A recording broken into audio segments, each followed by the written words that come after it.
Hey guys, so I just want to go over some things that I've learned from watching my girl Nancy. Now, I know some of you guys don't like Nancy. I don't really care. I like her. I like listening to her. And Joseph Scott Morgan, I always get a lot of good information. And I love Nancy. So no Nancy hate here.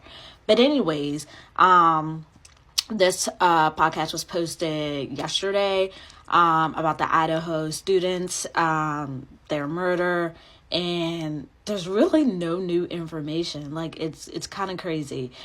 Still no motive, still no murder weapon, still no suspect or suspects. Kaylee dad, one of the victims, he said in a recent interview, his first interview, he stated that it was quick, no one suffered. So that kind of makes sense as to why maybe the two surviving roommates didn't hear anything. I'm still kind of iffy about them, but that kind of explained why they didn't hear anything. And then the 4 victims, they were found on the 2nd and 3rd floor. You all may already know this. I'm just kind of briefing, what the podcast was. The 4 victims were found on the 2nd and the 3rd floor. It's a 3-story house. There's 2 bedrooms on each floor. As far as the 2 surviving roommates, I don't really know where they were in the house at the time. I can only assume on the 1st floor in the basement, which is maybe why they didn't hear anything. I'm still not certain about that. They do believe that it was a targeted attack. There was multiple stab wounds. I didn't know this, but the coroner, Kathy Mavitt, who examine the bodies. I didn't know she wasn't a medical doctor. She's not a medical doctor. She's not a medical examiner. She has a 4-year degree in English, and she's a registered nurse. And I think she has a law degree, a JD, but she's not a medical doctor. She's not a medical examiner. I feel as though somebody more experienced and somebody more educated should have came in on a case like this. Just as a second opinion, I feel as though with a case this gruesome and a case this large, they should have had a more experienced, more certified coroner examine the bodies. But that's just my opinion. We still don't know much, and I think it's sad that the family stated that they know just as much as the public do, which is pretty much nothing. The police haven't really said much to them. Of course, the 911 call have not been released. I don't know the 2 names of the surviving roommates, and I just think this whole case is just so unfortunate, and y'all, this case is running me to the ground, and I just don't understand. And I know I'm the public, we're the public. So all we have is to assume. We don't know all the facts. We don't. We just know what we hear. Obviously the police is not going to say everything they know. Why would they? That would be a stupid move. Because you have people on the internet, investigating stuff they're a part of the case. Me. But anyways, all I have is my assumptions. That's it. And everything is just my opinion that I am about to say. But how do those other 2 roommates, I don't care. It's a 3-story house. I get that. And I'm about to show you guys the outside of the house, the layout, so you can kind of get an idea if you haven't already seen it. But how do they not hear nothing? Nothing. This was a very brutal attack of not 1, not 2, not 3, but 4 people. 4 people. How do the other 2 roommates not hear anything? And I'm not trying to conclude that they had something to do with it, but for me and my studies and just my own educated opinion, I feel like there's more to this story. They know more than what I'm hearing that they know. And I just don't understand how they didn't hear anything. And then for the one roommate, I don't know which one of the girls it was, but for the one roommate who found the other roommate and called her friend and said that she think her friend is unconscious, how did you not see all that blood? How did you not see all that blood? Like, the math ain't mathed, and math has never been, a subject of mine, but this is not adding up. There's something fishy about this case.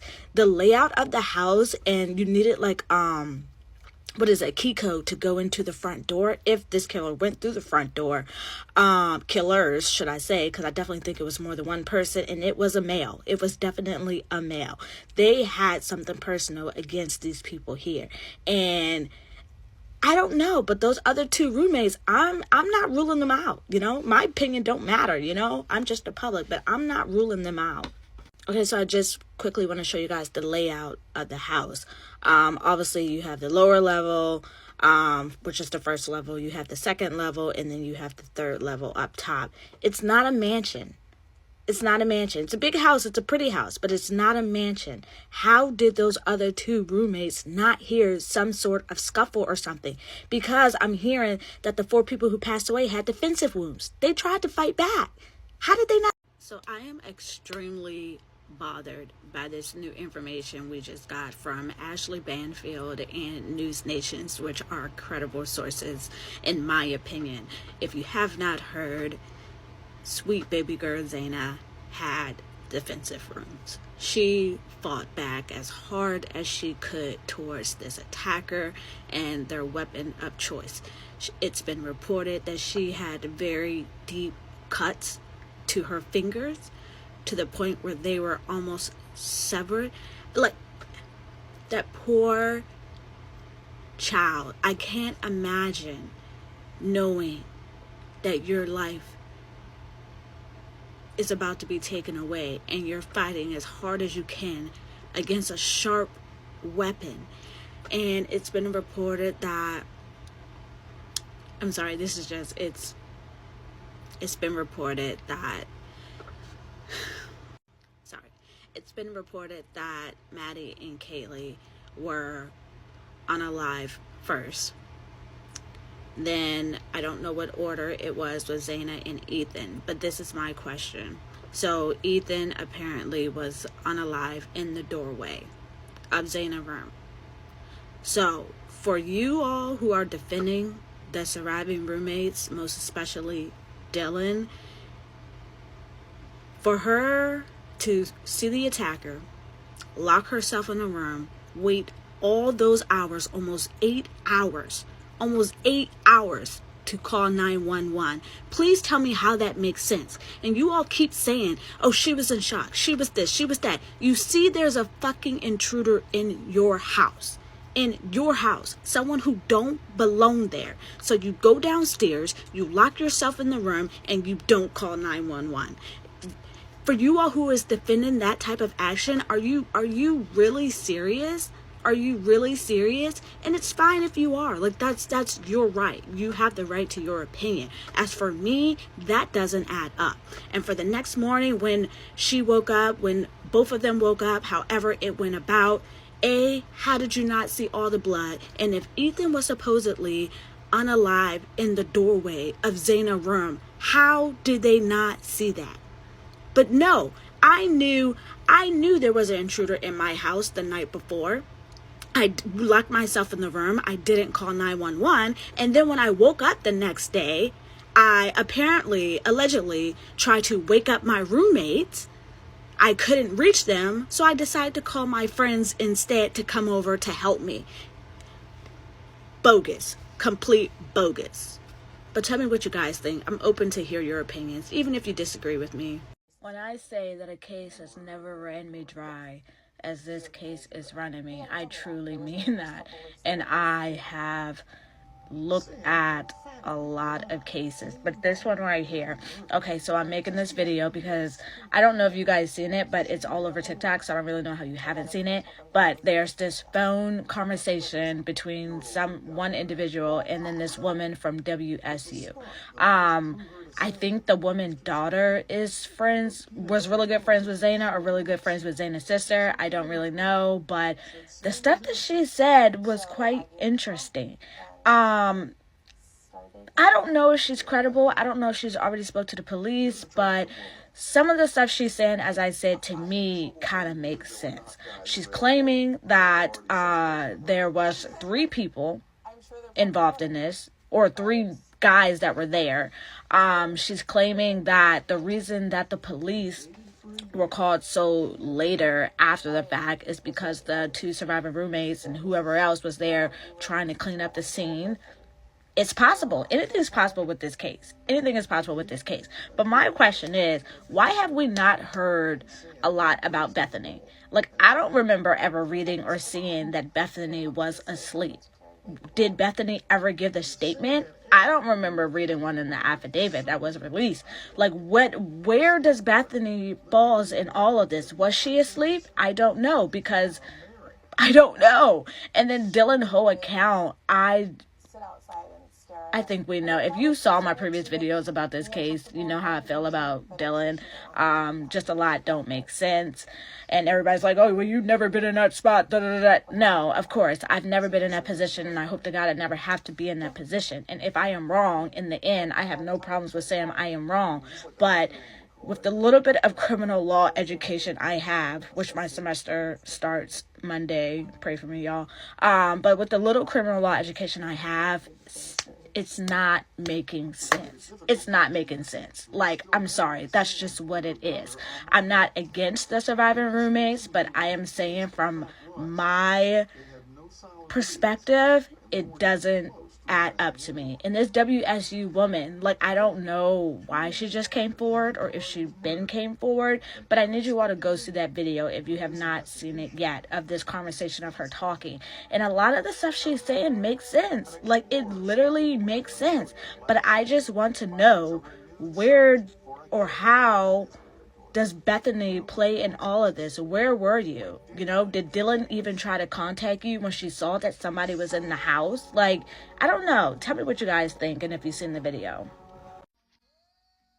I don't trust these 2. I don't trust these 2. Like, I don't care what nobody else say. I don't trust these 2. Now, obviously, I don't have any concrete facts as to why I don't trust them 2, but it's just something that's just not adding up. But I'm not here to put any blame on the 2 surviving roommates. I am here to just spread some more information that I've learned, or just a general summary of everything that I know about this case from watching my girl Nancy Grace. We're going to start from the beginning and just try to work our way through of what I've learned. In case you all didn't know, most of you probably know. All right. It is believed that the 4 were unalive in their sleep. That is what we know. It was believed that they were stabbed between 3 a.m. and 4 a.m. My personal opinion, somebody who was in the house at that time knows something. Somebody knows something. And it's just so crazy to me that Kaylee and Ethan wasn't even supposed to be there. Kaylee was in the process of moving out. She was graduating in the new year. She was in the process of moving out. She went there to show her friend her new car that she got. And Ethan was just staying the night with his girlfriend. So the fact that all of this occurred when the both of them were staying there that night, red flag. But that's just me. That's just me. That's just me. And then I listened to Zaynab's mom interview that she did with Ashley Banfield, I believe it was. And even Zaynab's mom questioned if the 2 surviving roommates heard anything, basically saying how could they not? Our same questions. Zaynab's mom, you can hear the hurt in her voice, and it was just absolutely insane to me. And then I didn't know that each room in that house, there were 6 rooms in that house, they each had a lock. Whether or not they all had a coded lock, I'm not sure. But I did hear on Nancy's podcast that at least one had a coded lock. And then it was believed, so police were called a little bit before noon the next day. Apparently, one of the surviving roommates were trying to wake one of the other roommates that were unalive, and she couldn't wake them, which is when the call of an unconscious person came in. Now, God darn it, how do you not see all that blood? How do you not? How do you not see all that blood? How did you not see? And it was I've heard, I don't know if this is true, but I've heard that Ethan was not found in his bed. He was found towards the door. Did he try to fight? Like, what happened? What happened?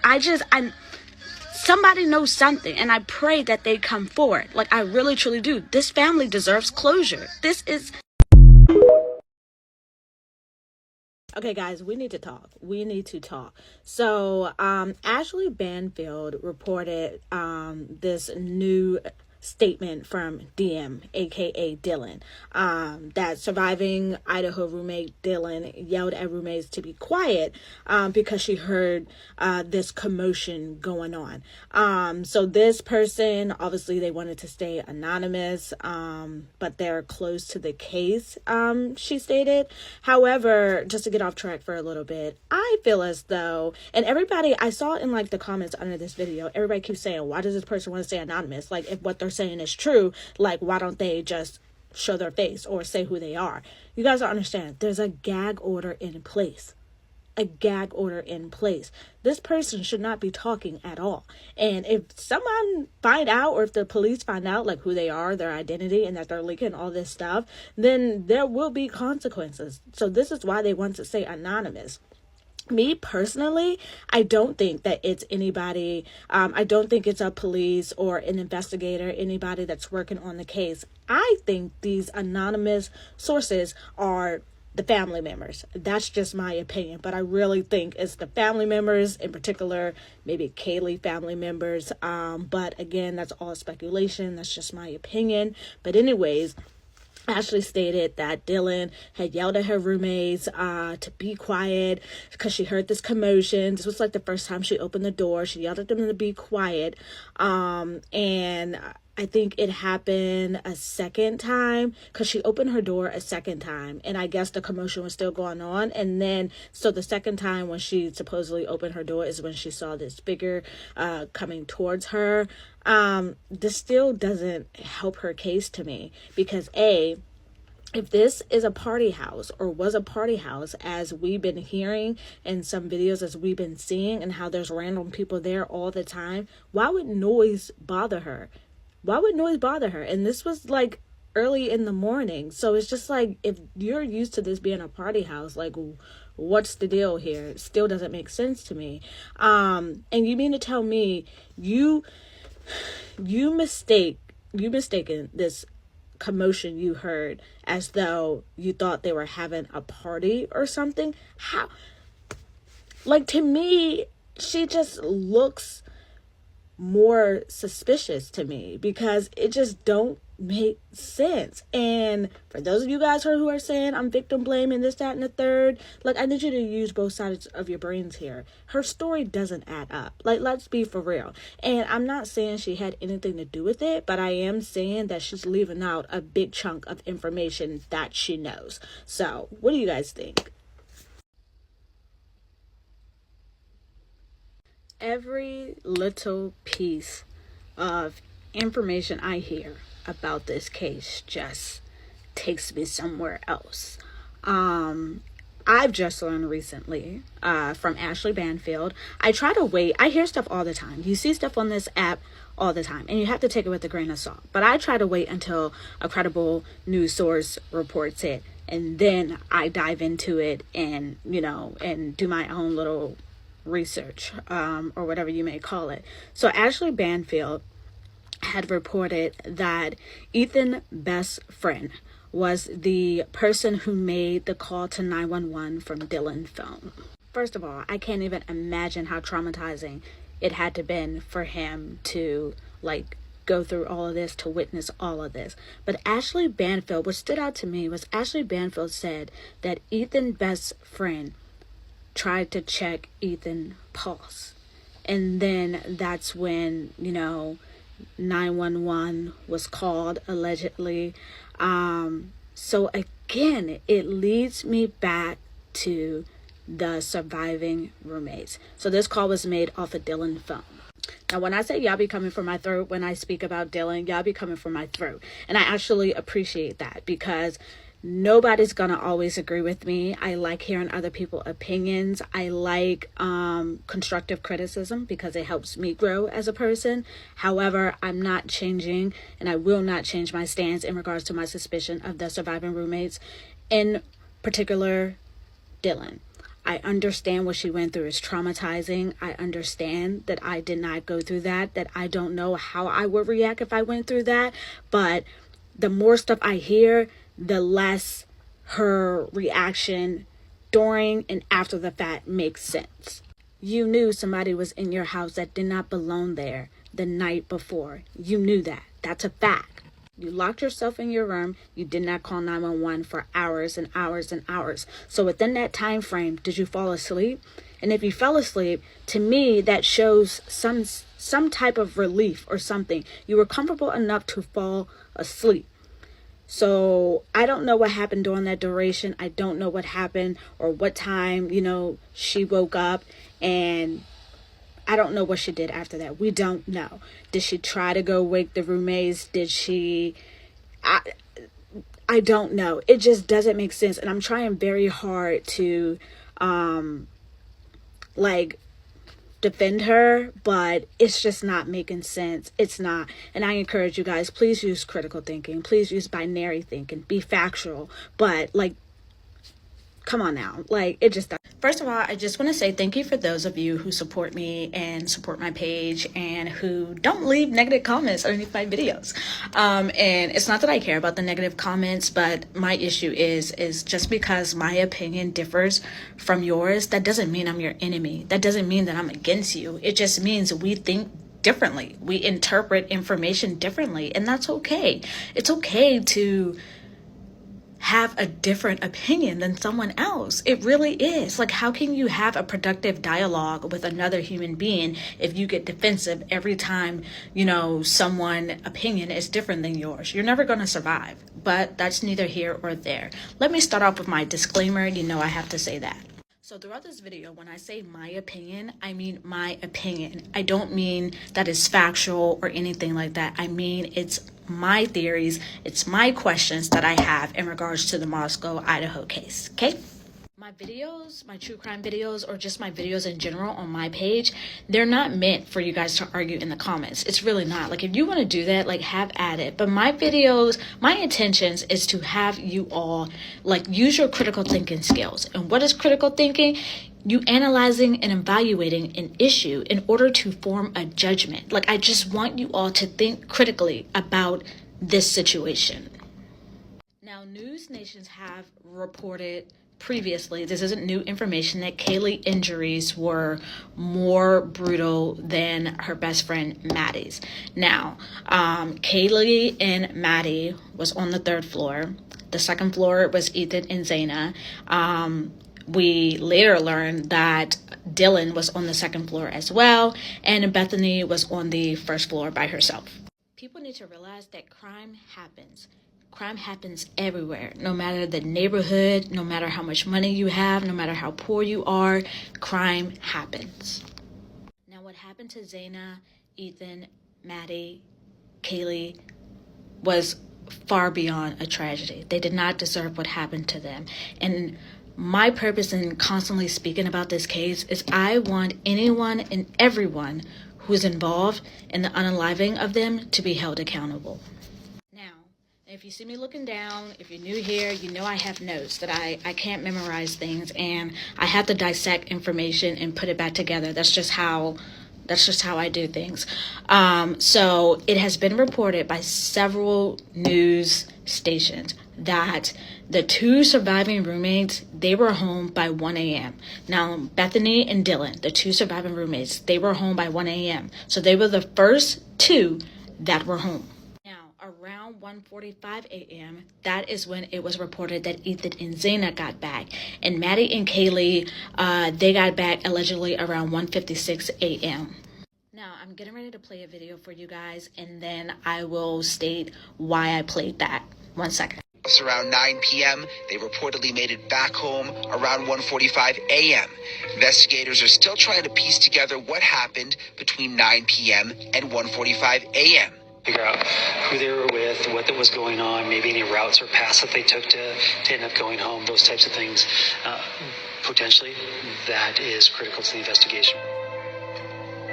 As for the two surviving roommates, they were also out on the night of November 12th in the Moscow community. They returned home by 1 a.m. The two surviving roommates did not wake up until later in the morning on November 13th. That is when they called other friends to the house because they believed one of the second floor victims had passed out and was not waking up at 11:50. Okay, now y'all just literally heard what I heard. You literally just heard what I heard.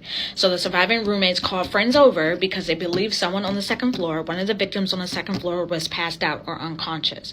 You got that? Okay, follow me here. So if they were so frantic about this person on the second floor that they felt was unconscious or had passed out, and you knew that Maddie and Kaylee were there upstairs, why would you not go upstairs to Maddie and Kaylee room and be like, oh my God, what should we do? Someone's on the second floor, is passed out or unconscious. Like, I'm freaking out. What do I do? Why would you not go upstairs?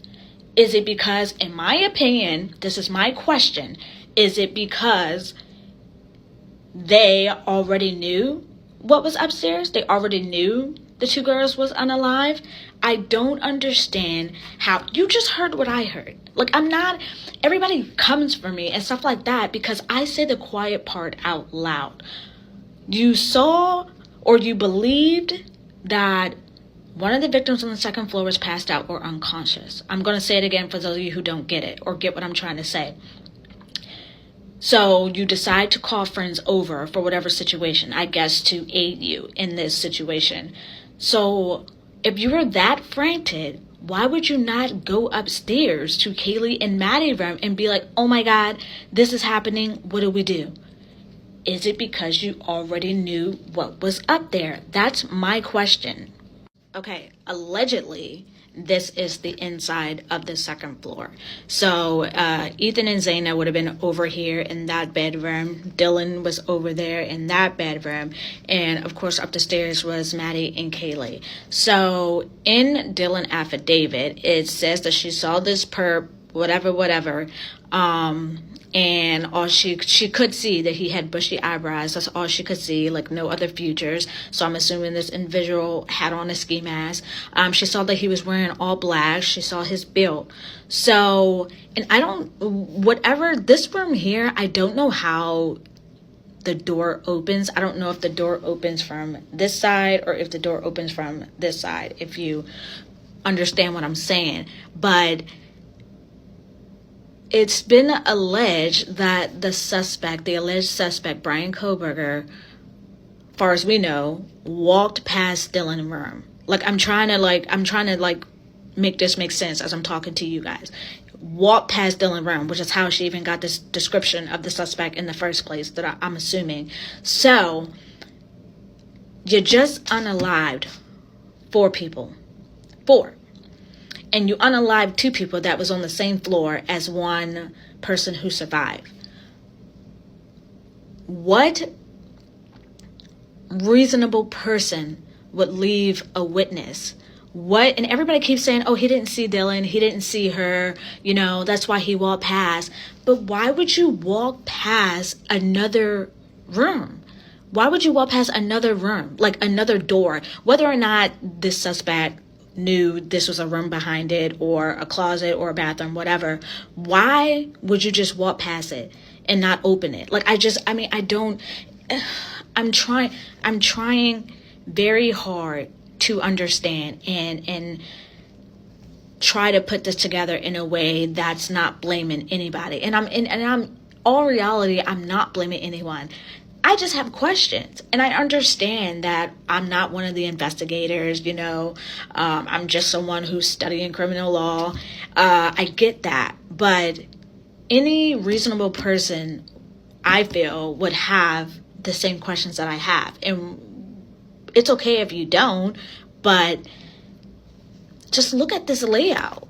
And so many people are upset because the trial is not happening in October, as they thought it was. And I'm just like, do you really think a case? I knew the moment that the prosecution had put the death penalty on the table, I knew that this case was not happening in October.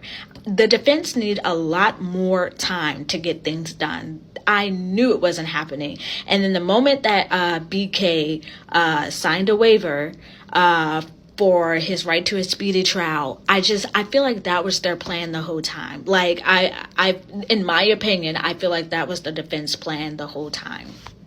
Ann Taylor, Brian Koberger defense attorney, said that she plans to file a motion to strike the death penalty, so basically get it off the table. And she also plans to file a motion, which I don't know if she did either yet, to ban cameras in the courtroom. Those of you who don't know, a motion is a formal request made to a judge for an order or judgment. Now, I just want to leave you guys with this. And a lot of people have said that they feel as though this was a tactic from Brian Koberger. But think back from when Brian Koberger got initially arrested. And he asked, I don't know verbatim the words, but he asked, am I the only one that has been arrested? Or am I the only one that's being arrested? But that's something along those lines. But that has always stuck out to me. And people's like, oh, he planned to say that and just to throw the police off. I don't think so. I really don't think so, in my opinion. But again, I urge you guys, please take the time to dissect information and think for yourself. And just let me know what you think. I want to have this conversation with you. So this is what I'm currently having a hard time understanding. I understand that this was a horrible, horrible crime scene. Horrible. There's no way you can STAB people and there not be blood everywhere. There's no way. It's impossible. And then for the alleged suspect, Brian Koberger, to go from the third floor to the second floor to the room where Zaina and Ethan was located, right across from the room where Dylan was, you cannot tell me there was not trails of blood outside of that room. You cannot tell me that. You cannot tell me that once Dylan left her room that morning after she saw the man dressed in black, all she could see were his bushy eyebrows. Let me just stop you right there. So this is my first question amongst many questions, which I'm sure I'll never have the answer to. I'm the public, what I say don't matter. However, studying criminal law and just criminal evidence and procedure and just all of this stuff and just connecting the dot, Brian Koberger, the alleged suspect or suspects, I feel as though she's seen Brian Koberger. Like, that was in her affidavit. We know that. Obviously, allegedly at the time, she didn't know it was him, but she's seen this figure. So it is my opinion that I feel as though this figure would have been covered in blood. There's no way you can create, or there's no way you can partake in a horrific unaliving of 4 individuals, and how brutal as it was, to the point where they say Ethan's neck was and Zaina's fingers were almost severed. There's no way that this individual or individuals that committed this is not going to be covered in blood. So my question is, when she's seen the alleged person, did she not see that they were covered in blood? Was it completely dark? It couldn't have been completely dark, right? Because she saw this figure. She saw the eyebrows. Like, she saw that he had like this figure, like, not that he went to the gym, but that he was athletically built, or whatever her words were, per se. But it's just a lot that doesn't make sense to me. And I'm trying to be very sensitive to the matter. I am trying every which way to come to the surviving roommate's defense. But the more I dig into it, the more I look at this case, it just doesn't make sense to me. It doesn't. I'm sorry. Like, I just don't understand how you can know you saw somebody in your house after opening your doors 3 times, from hearing weird noises, not going to investigate it, not going to see what's up, in my opinion, and then you see a person in your house who don't belong. All you can see is their eyebrows, because apparently that they had, I'm assuming, they had on like a ski mask or something that was covering their face except for their eyebrows. So you saw that, you knew this person didn't belong. even before then, you heard all these weird noises and stuff like that. And maybe, she was drinking or something and didn't put two and two together. I don't know. But you go back to your room, you do whatever for 8 hours, and then you wake up, you decide to call other people over because you can't reach your roommates, or you feel as though they are like unconscious, or whatever the case may be. It just, I tried every which way to make this make sense, and I just can't make it make sense. Now, I could be completely off, absolutely, but it just is. No reasonable person can tell me her story makes sense. No reasonable person can tell me that, and it bothers my soul because I am not someone to victim blame or anything like that, but I am one to play devil's advocate, and I am one. I i have the mindset, being with all the true crime that I watch, all the things that I've seen, all the things that I know with cold cases and everything in this true crime world, I have developed the mindset that everybody is suspicious to me at first. Everybody is suspicious to me at first until they prove to me otherwise. And I know in the court of law, everybody is innocent until proven guilty. But even when I meet somebody in my life, until you prove to me that you are, worthy of, me trusting you, or worthy of me being your friend or something like that, you got the side eye. I give everybody the side eye until they prove to me, who they are, or that they're not a monstrous person or something like that. But it just don't make sense to me. I tried every which way to flip this because I really thought maybe I'm just off. Maybe I'm just bugging. Maybe I'm just overthinking. But I just can't understand her story. I dissected it so many times. I tried to flip it in a way that it makes her look good, and it's just impossible for me. I don't know, but what do you guys think? Okay, so this is the information we was given when this whole case first came about, and I'm just curious as to why did the investigators give us the wrong information from the beginning? Did they unknowingly give us the wrong information, or did they just spit out the wrong information to just throw off Bryan Kohberger or just throw off the public? I don't understand why. I mean, I guess I can say I understand it, but I don't really understand why police will give misleading information. And I feel as though something as simple as saying what level everybody was on, I don't think that would have hurt the investigation if they would have gave us the correct information from the start. As you can see from this chart, it has the two surviving roommates on the first level, Zaina and Ethan on the second level, and Maddie and Kaylee on the third level, which everything is correct except for Miss Dillon here was on the second floor with Zaina and Ethan. Why would they not tell us the correct information from the beginning? Like, that just seems shady to me. And this picture here, like, literally gives me chills because this was taken after the investigators hauled away everyone's cars there. If you can count the 5 empty parking spaces were the cars of the victims that lived there, and it's just so eerie that those cars were towed away. Like, they were literally living their normal life, their regular life, and in a matter of seconds, their whole life was taken from them. This is a picture of the second floor where the sliding glass door is, where the kitchen is, where allegedly this intruder that Dylan seen, the alleged Bryan Kohberger, the alleged suspect, this is where allegedly they left out, and this is where they're assuming that the suspect entered. What I've read and what I heard, this door is known to be unlocked. I feel as though just some random person is not going to know that, which is why I kind of also feel like this whole thing was like an inside job, or that Bryan Kohberger was closer to somebody in this house to execute this whole situation. For one person, I'm not saying it's impossible, I'm really not, but for one person to unalive 4 people in less than 15 or 20 minutes and get away is absolutely insane to me. Like, it's not impossible. Nothing in this world is impossible, don't get me wrong.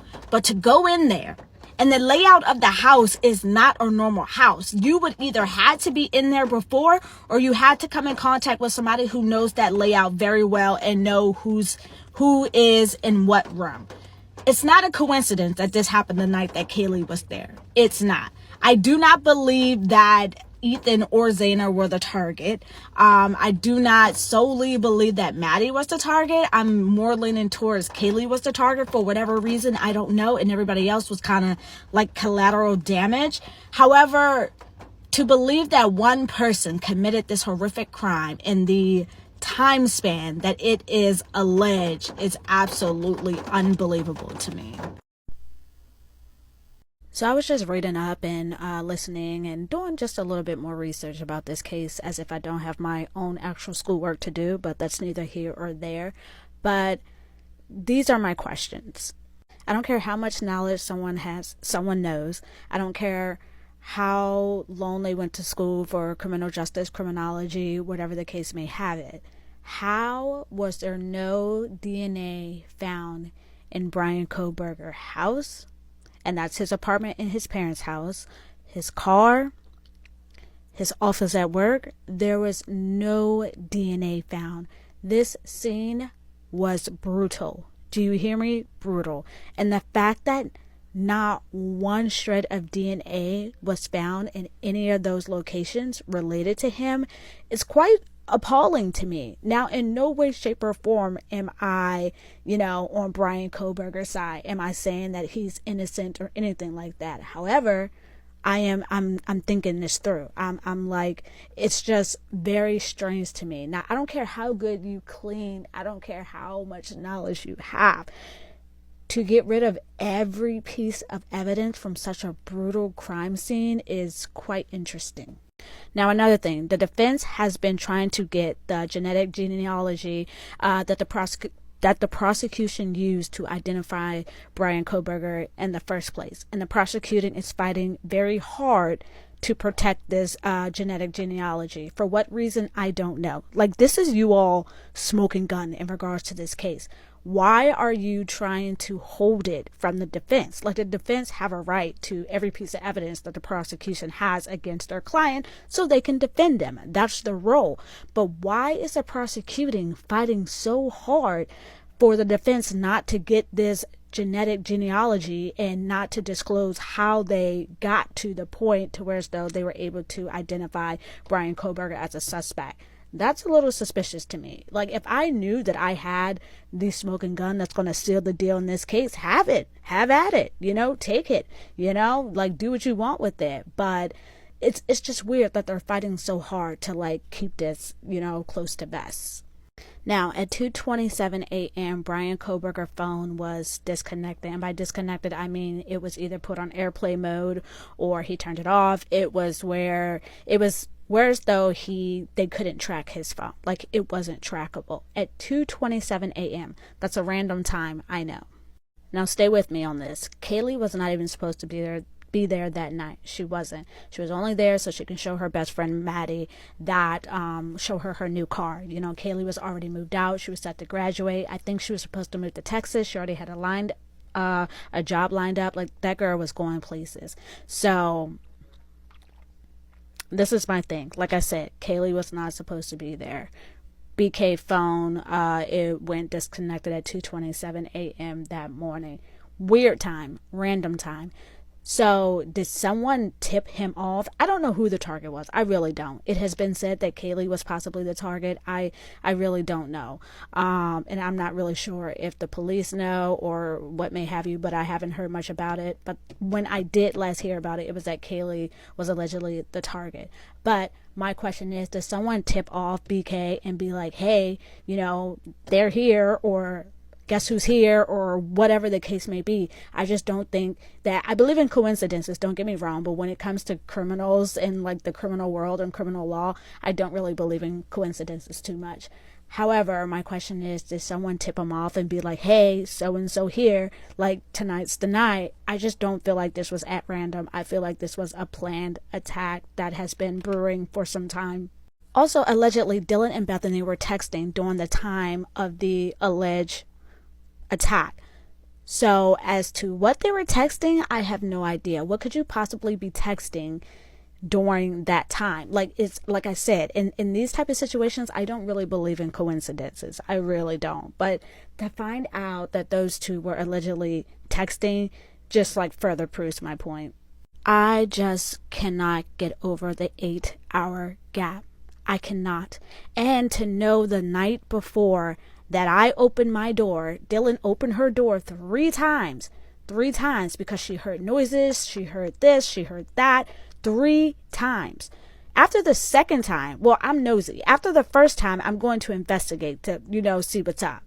And I feel like if there was a party going on during that time or something, then that would be understandable. Then I would be like, whatever, they're doing their thing. It's a party going on. Expect to hear noise. But to know, like Dylan and Bethany were the 2 that arrived home first. So you knew wasn't no party or anything like that. So then Zaina and Ethan got home. They came home by themselves, as far as I know. And Kaylee and Maddie were the last 2 to get home. They came home by themselves, far as I know. So I find it hard to believe that the 2 surviving roommates, thought there was a party going on. As some of you all are saying, it's a party house. Maybe they thought there was a party going on or something. How? Please explain that to me. I'm open to hear your thoughts, but how does that make sense? Okay, so here's another question of mine. So me, Dylan, let's just say I'm her, and I open my door 3 times. I go to sleep. 911 isn't called until 8 hours later. And I'm not the one that called 911, but I called friends over because of an unconscious person that's on the 2nd floor, just as I am. So my question is, when she called this friend or these friends, I don't know how many people she called, when she called whoever and said something about the unconscious person, did she also disclose the information that she saw a masked man in her house the morning before? Did she disclose that information?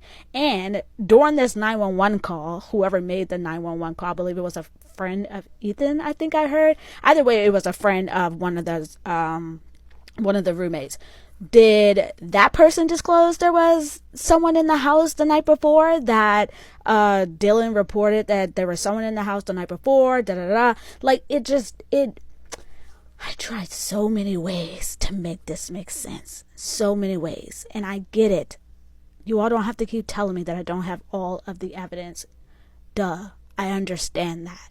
But just from what I know, Dylan's story has so many holes in it. It's unbelievable to me. It's unbelievable. And people are like, well, if she was a part of it, or if Bethany was a part of it, why would they let them just walk free? Have you never seen or read or heard about cases to where as though police surveilled people who they didn't have enough evidence on at the time, and they surveilled people sometimes for months, weeks, years before they made an arrest? I'll give you an example. The Gilgo killer, Russ, but I don't know his name. For some reason, I'm drawing a blank. They surveilled this man for maybe about a year or 2. FBI surveilled him for about a good year or 2 before they made his arrest, a few weeks ago. So it's not impossible, nor is it uncommon for police to suspect someone to be a part of a crime and them not arrest them right away. People are always going to dig their own hole. And I'm not saying that this is all my opinion. Let's get this clear. This is all. I can't remember if I did a disclaimer in the beginning of this video or not, but this is all my opinion. These are my questions that I have. So I'm always interested to hear what you guys think, but I'm trying very hard here to be understanding. I'm not blaming anybody. I know we all react differently in certain situations, but I'm not freezing for 8 hours when I just seen someone in my house who didn't belong. What is the rush? That's what I don't understand.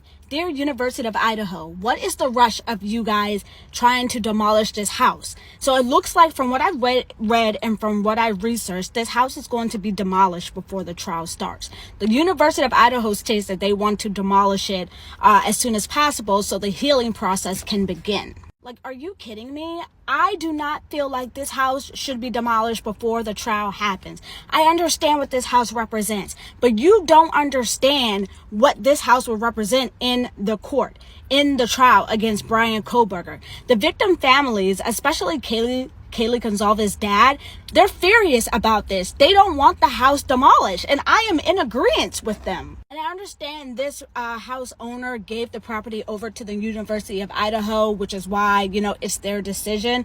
However, I feel as though they need to respect the victim's family wishes and not demolish this house. This house is a huge piece of evidence. What if the jury during the trial want to visit the house? This is a crucial part of this whole investigation, this whole trial. It is not uncommon for a jury to go and view the crime scene. Just look at the case with Alex Murdaugh and the jury, they went to the Moselle property, the kennel. So it's just like, I personally cannot understand what the University of Idaho rush is in trying to get this house demolished. I feel as though they need to listen to the victim's family. I hope they don't demolish this before trial starts, because that would be a big mistake on their part.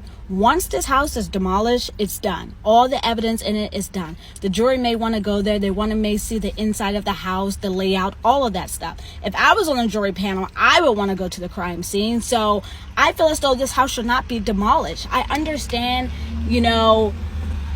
it's like a cloud over everyone's head, seeing it and knowing what happened there. But you cannot do this right now before trial. That would be such a big mistake, and one that you all cannot get back. Like, am I the only one that feels this way? Do you guys think it should be demolished before the trial, or do you think it should be halted until after the trial is set? I don't even care if it's years from now. This house is an important piece of evidence, and it needs to stand until there is a conviction. Okay, so a lot of you have been in my comment section about everything you learned about the 48 Hours episodes, and now you all feel as though you know everything, and you want to make it known that I was wrong on a few things, because I had always said or assumed that Kaylee was the target, and I have always and only said that because Kaylee's dad has said that Kaylee, her injuries were significantly worse than Maddie's. So now this 48-hour episode came out. I still haven't seen it, but I listened to it on my podcast, and it said that I guess the parents think that Maddie was the target now. There's also a lot of you who think Zaina was the target, and I don't get that theory, but I respect it. One thing's for certain, two things for sure. You guys will never, ever, ever listen to the words that I'm saying and listen to it clearly. You will never, ever, ever bully me or be disrespectful enough for me to ever change my opinion, to ever stop posting my thoughts and theories and opinions about cases, not just this cases, but cases in general. Like, one thing you all don't understand is that people are allowed to disagree with you. Just because someone disagrees with you, that doesn't mean they are your enemy. People are so uptight about someone disagreeing with them, and I just find it like, how do you work in the real world today? Like, everybody doesn't agree with you in your real life. I know that. So how do you react to that? How do you handle that if you can't even handle it on the internet? Like, I find it, a lot of you guys' comments, I find it very comical, because it's just like, you have nothing to attack but like the way that I talk or something like that. I'm like, you can't deny what I'm saying, because it's thought provoking, it actually causes you all to think. And I think that's why a lot of you don't like what I say in my videos, but that's okay, because you stick around, you make my views go up, it's totally fine. My questions are my questions in regards to this case. That will never ever change, ever. And speaking of questions, I have another one. Okay, so so a lot of you guys are saying, so Dylan was frozen in place, she was in shock, you don't know how you would react if you were in that situation. Me personally, I think I would know how I would react. I will call 911. Like, I'm a scaredy cat. I'm a big scaredy cat. And at the moment, the first time I heard something, I would have been like, nope, don't do it. Like, I don't play. I really don't play. But my question is, so the third time when she opened her door and she saw this figure dressed in black, whatever, which I'm assuming the suspect was exiting out that sliding glass door, which is on the second floor, which is the point of entry that has been alleged. So I assume when she's seen that, as she told investigators in her affidavit, she locked her door, and whatever happened between that whole 8 hours up until 911 was called, I don't know. But this is my question. What made her think that she was safe to still be in that house? You just saw someone in your house. You don't know if they were coming back or not. You don't know if there were more people. You don't know what just took place, allegedly. So what made her think that she was safe to still be in that house? it doesn't make any sense to me. And you don't even, and people's like, oh, she could have been scared to call 911. She like, and it's possible. It's absolutely possible. I'm not denying any of that. But nowadays you can text 911. And I feel as though a lot of people know that or should know that. But you can text 911 if you don't feel comfortable with speaking or talking or whatever the case may be. And between that whole 8 hours, as you guys say, she was out partying and drinking and stuff like that, so maybe she like wasn't with it. So in that whole 8 hours, you mean to tell me she didn't have to go to the bathroom? She didn't have to go to the bathroom not one time, because the bathroom is right near Zaina's room on the second floor, and you didn't see all that blood. You did. This crime was brutal. It was gruesome. You heard news stations and people describe it. You heard the victim's family describe it. This crime scene was brutal. So she didn't have to go to the bathroom. Again, I'm not victim blaming, as you guys repeatedly say in my comments that I'm doing, which I'm not. You can't tell me what I'm doing, but that's neither here or there. There's a lot that does not make sense, and I'm sorry for those of you who don't know how to think outside the box. I really truly am. If you don't have critical thinking skills, then what are you doing? What are you doing? But one thing you're not going to do is get me to change my opinion because you feel a certain way about this case. You're allowed to. That's your opinion. I don't want everybody to think like me. That's not how I learn. You know, I'm not always right with things, but one thing's for certain, two things for sure. My opinion is my opinion. This is my page, and I will always give my opinion. And I'm always open to hear your opinions as well when you're respectful. When you're not, I don't even go back and forth with you. I just block. For what? For what? You're listening to me. You don't like me? Keep scrolling. But a lot doesn't make sense with this case. I understand what you guys are saying with the whole 48 hours and stuff like that. And things are slowly, you know, coming to light. And just like in the beginning, what we thought we knew, we didn't know at all. So for those of you who've been following me, you know that I cover this case extensively. Like, I have made so many videos about this case. I don't even know where to begin anymore. But in my findings today, because I was trying to find a bit more about Dylan, who's over here on the left. Now, for those of you who are not new here, you know how I feel about the two surviving roommates at the end. You know my suspicion around them, more in particular Dylan instead of Bethany, because we don't know too much about Bethany, but I have a lot of suspicion about Dylan. Now, disclaimer, what I'm about to share with you all, I don't know how credible this source is. I don't know how credible this website is, so do with this information what you want. I know some of you are going to come at me and argue me down, and I do not care. But let's go on with the video. Again, I am just the messenger.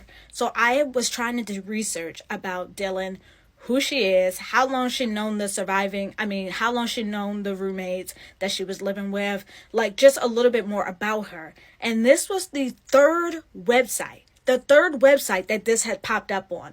Is Dylan Mortensen transgender? Now, this is the part that really gets me. In this article I was reading, they kept referring to Dylan as he. Now, the other two articles that I seen on the other two websites, they referred to Dylan as she. But for some reason, you can read it. This article kept referring to Dylan as he. Now, for the record, there's no judgment here. I don't care how anybody chooses to live their life. I support people in whatever decision they decide to make. It's your life. It's your body. It's your choice. But what I can't seem to understand is, I'm trying to choose my words carefully. That's why I'm pausing. I'm really trying to choose my words carefully right now. Now, I'm not saying Dylan being transgender, if that is true. I'm not saying that has anything to do with this case, but that's a big piece of information to me. Now, on the website Wealthy Pete's, which is where I seen, this was like the second or third site that I seen it referring to Dylan as a transgender Idaho student. I Googled how credible is the Wealthy Pete's, and then this popped up. You can read it if you like, but y'all. Now, even before knowing this, again, if this information is true, I don't know how true it is. I was already suspicious about Dylan. So this does not change how I previously felt. But this is an important piece of information to this investigation, in my opinion. I just look at the body language. Like, look, who waits 8 hours to call police when you seen someone in your house who did not belong? Who waits 8 hours? You actually seen a figure in your house, dressed in black, with the ski mask on, I'm assuming, because all she could see was his bushy eyebrows, allegedly. There's more people involved in this case than BK. That is my opinion. That is my opinion. I don't care if you agree with it or not. This case does not make sense. And I don't understand how people are not seeing that.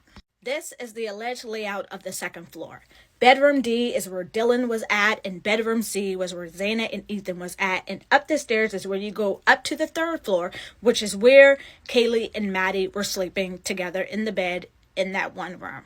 So what I can't see, and this is the porch is a sliding glass door, is allegedly the point of entry of where BK came through and exited. So Dylan peeped her door open 3 times that night, as we already know, and on the 3rd time is when she's seen this figure.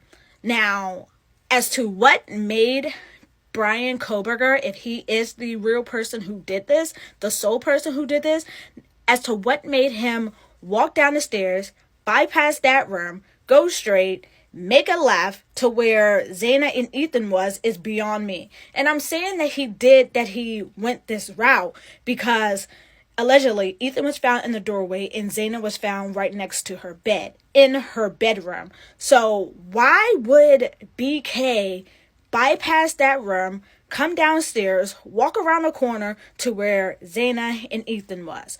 And this is my uneducated guess here. Did Zaina and Ethan possibly hear the screaming of Kaylee and Maddie, and they came out the room to see what was going on? But to me, that still doesn't make sense, because how did they end up back in Zaina's room? None of this makes sense. None of this case makes sense. But what makes sense to me is a normal person, and I may sound like a broken record right now, but a normal person will not wait 8 hours to call the police. They would not. How can you explain that? How can you all argue that in my comments? It doesn't make sense. I will literally lay on this hill until I'm proven 100% wrong. One of these girls knew Bryan Kohberger. One of them knew him. So, after learning Bethany and Dylan were texting one another during the unaliving of their roommates, now I better understand why the defense went so hard after Bethany, trying to get her to talk because they believe she has exculpatory evidence against Bryan Kohberger. Now, exculpatory evidence is evidence that tends to prove the defendant's innocence. In this case, Bryan Kohberger. Now, in my opinion, one of the girls knew him. And I feel like that's probably why his phone pinged as many times as it did before this unaliving happened. Now, at trial, the prosecution, they maintain the burden of proof. They have to convince a jury beyond a reasonable doubt that Bryan Kohberger, the defendant, is the one who committed this crime at hand. Now, on the night of the murders, Dylan opened her door multiple times, as we know, after hearing noises and possible crying. And then she eventually saw an unknown person in the home that she shared with the victim. This person was dressed in black with bushy eyebrows. It is alleged that Dylan stood in a frozen shock phase and then locked herself in her room. Now, the killings are believed to have happened between 4 a.m. and 4:25 a.m. Now, a person may feel shocked when they experience something unexpected. The shock is psychological, and it usually doesn't cause any other medical problems. So let me pretend that I believe Dylan is 100% innocent. How do you explain an 8-hour gap in calling 911? I'll wait. How do you explain that? And then when 911 is called, it's not called by her, the person who's seeing this figure in her house. So some of you argue she froze. I get it. That's how your body reacts in danger when, to help you survive. Your heart beats faster. Your lungs, they take in more oxygen. Your muscles become more tense. I get it. Freezing is an automatic involuntary response. Now, the fact that she locked her door shows me that she knew there was a threat present. Why else would someone lock their doors? I know there's plenty of other reasons for someone else to lock their door, but to lock your door after you've seen a figure in your house who didn't belong, come on now. So what did she and Bethany do in that big gap of time is the $1 million question, in my opinion. I highly doubt either one went to sleep after experiencing, such a an incident, or at least Dylan, after experiencing, seeing someone in your house who didn't belong. Now, we all know they were texting one another during this time. As to what they were texting, I don't know. And I don't know if we'll ever know. Now, I'm going to state some things from the affidavit. So the affidavit that was released earlier this year, it says, because we didn't know her name, I didn't know her name then, they addressed her as DM. So it says DM stated she originally went to sleep in her bedroom on the southeast side of the second floor. DM stated she was awoken at approximately 4 a.m. by what she stated sounded like Gonzalez playing with her dog in one of the upstairs bedrooms, which were located on the third floor. A short time later, DM said she heard who she thought was Gonzalez say something to the effect, "There's someone here." DM stated she opened her door a second time when she heard what she thought was crying coming from Cornudo's room, Zaina. DM then said she heard a male voice saying something to the effect, "It's okay, I'm going to help you." DM stated she opened her door for the third time after she heard the crying and saw a figure clad in black clothing and a mask that covered the person's mouth and nose walking towards her. DM described the figure as 5'10" or taller, male, not very muscular, but athletically built with bushy eyebrows. The male walked past DM as she stood in a frozen shock phase. As she stood in a shock phase, the male walked towards the backsliding glass door. DM locked herself in her room after seeing the male. DM did not state that she recognized the male. I mean, how can you? Bushy eyebrows, that's all you can see. This leads investigators to believe that the murderer left the scene. Kaylee's father, Steve Gonzalez, has been carrying on his own investigation. He reportedly was told by a member of the grand jury who indicted Brian Koberger a stunning new version of events. Per the report, Steve's grand jury sources contradicted the police. They said not only had Dylan been awake, so had Bethany. The two roommates were up during the murders and heard everything. Not only that, there is proof because they were texting each other from the inside of their rooms the entire time. The article claims Gonzalez tried to get more info from someone in the know, but the FBI stopped him because it would have been witness tampering. Now, I understand Steve Gonzalez. I really do. This man wants answers of who killed his baby. And I'm with him. But you have to do it the right way. In order to not taint this case or this investigation, you have to do it the right way. But I understand him. He wants justice for his babies, and the police are only telling him a certain amount of information, and you can't always 100% believe them. As I said before, I will lay on this hill until someone pick me up and carry me away that the two surviving roommates, and this is just my opinion, this is my speculation, given from the information that I know to date, they have some type of involvement in this. They 8 hours to call 911. At the very least, I will say Dylan. She knows a lot more. She 100% knows a lot more. And I understand a lot of you guys, again, were triggered by the video I said in regards to her, possibly being transgender. I did say multiple times that I didn't know how factual that source was. But the reason why I said that is because everybody's ignoring the defense claim and the factual claims that there was 2 other male DNAs found at that house. One other male DNA was found inside, and then another male DNA was found outside on the glove. So if she is transgender, I do not know, that's her choice. I have nothing against that. For those of you who are trying to call me transphobic, you're reaching. But anyways, if that is true, then biologically, I'm no scientist, but her DNA will still be a boy, a man. So that's why I said that. I was not saying that to attack, how somebody chooses to live their life. So y'all can miss me with that, but this is just my opinion. What do you guys think about this whole situation and us finding out the two surviving roommates were texting during the unaliving of their other roommates? The time has come. We have to have this conversation. I understand this is a conversation that most people do not want to have because they have a lot of feelings involved in this case, but you have to look at this case without your feelings involved. You just have to. It has been reported from multiple news outlets that these 2 girls in particular fought for their lives. They had defensive wounds. If you've seen the most recent 48-hour episode in regards to the IDAHO4, the narrator and Kaylee's parents states that, she fought. So when you're fighting, especially a blade that is allegedly the weapon of choice. I don't know if you guys seen a picture of what it is suspected to look like, but a blade that sharp. And I'm sorry to get a little graphic here, but I need people to start looking at things outside of the box. Stop thinking that someone would never do that, or a friend would never do that. Do you watch true crime at all? It's typically your friends, the people that are closest to you, that commit these horrific crimes. But let me dial it back for a second. These two beautiful young ladies, they had defensive wounds, allegedly. Which means when you are fighting for your life, you are making some type of noise. Can't nobody tell me that these two girls, yet alone any of the 4 victims, did not scream while their lives were being taken away from them.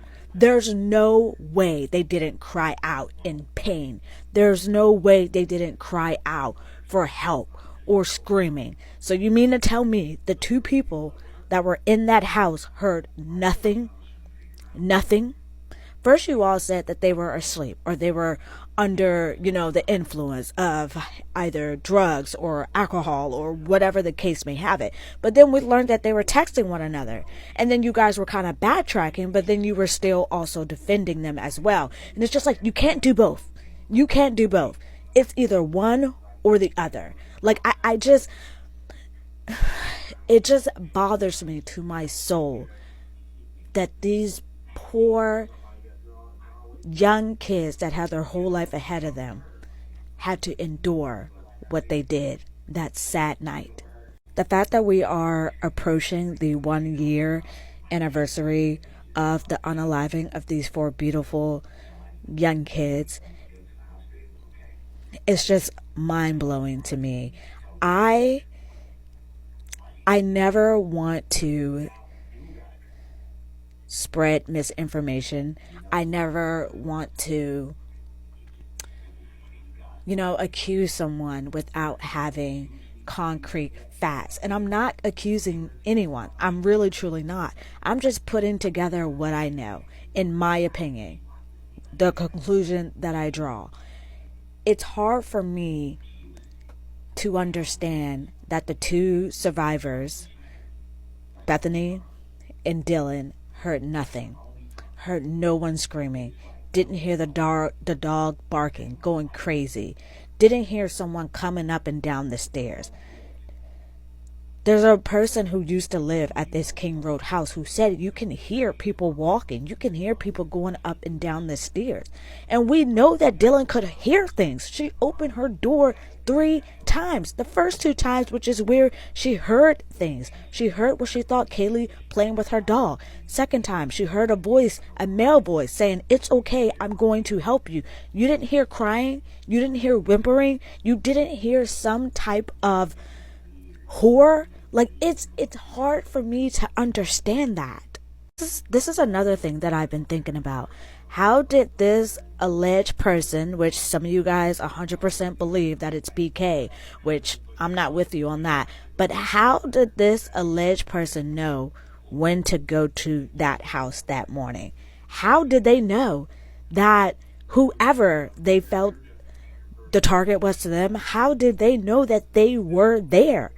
How did they know? As far as I know, there's no phone records that show that BK was there before, the unaliving happened. I know he turned his phone off. I believe it was, I want to say around 2 something in the morning. I would have to look back at my notes to get the actual time. But then it turned back on like around close to 5 a.m. But how did he know, if he is the person, as you guys say he is, how did he know when whoever his target was? I don't know. How did he know they were home that night? That's what I want to know. Did somebody on the inside tip him off? How did he know? How did he know? That's a very good question that I don't hear a lot of people asking. And why are we ignoring the other male DNAs that was found at the scene? Especially the DNA that was found outside of the house on a glove. Is that not important? I have yet to hear a sound argument for the people who come at me and say that I'm attacking the two survivors. I'm this, I'm that. I have yet to hear a sound argument from any of you all to justify why Bethany and Dylan was texting that early morning hours during the unaliving and allegedly afterwards as well. So this is my question. Clearly, they both had their phone. Now, one of them, Dylan, we know is confirmed to have heard noises, to have saw this person in her house who did not belong.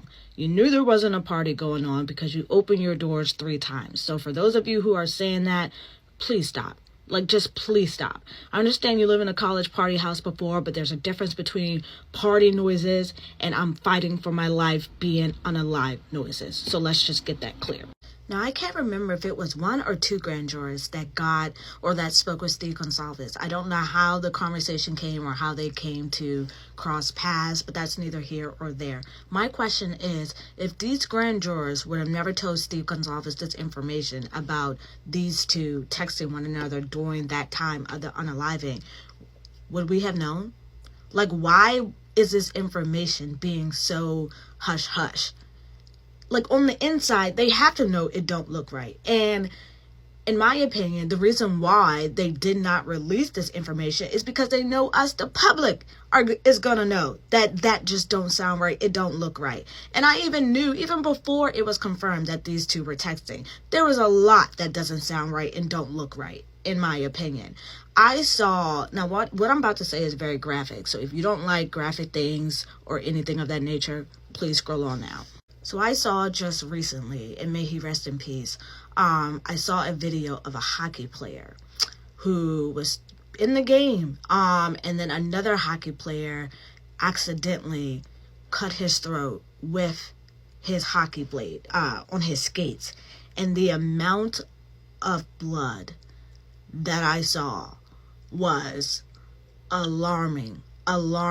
Like, I knew something was wrong, but I was hopeful that he was going to make it. I didn't know, when I seen the video, I don't think any of us knew who was watching it at the time that his neck was, sliced. But my point is there was blood everywhere. So to have 4 victims be unalive in a house, stabbed multiple times, with the blade of choice. I don't know if you guys have seen it, but the alleged blade of choice, a replica, obviously not the actual thing because it has not been found. That blade is sharp. It could do some damage. So you mean to tell me that Dylan did not see any drop or trace of blood in that house when she walked outside of her bedroom doorway? Be for real, guys. Like, I understand we never want to think, that it's someone close to the victim or any of that nature. But if you're really a true crime person, you have to kind of desensitize yourself to, the family members and things of that nature. You can't think like a normal person because 9 times out of 10, it's someone within a victim circle that harmed them or hired someone to harm them. It's just very alarming to me that cops were not called until 8 hours later. Now, in the affidavit, it stated that Dylan, the 3rd time when she opened her door, she saw this figure dressed in black, and this figure was walking towards the sliding glass door on the 2nd floor, which was allegedly his entry point and obviously his exit point. So if she's seen this and then she froze in place, blah, blah, blah, we know that. So if she's seen him going towards the exit, assuming that he was going to exit, and then she closed her door and locked it, why did she not call 911? Why?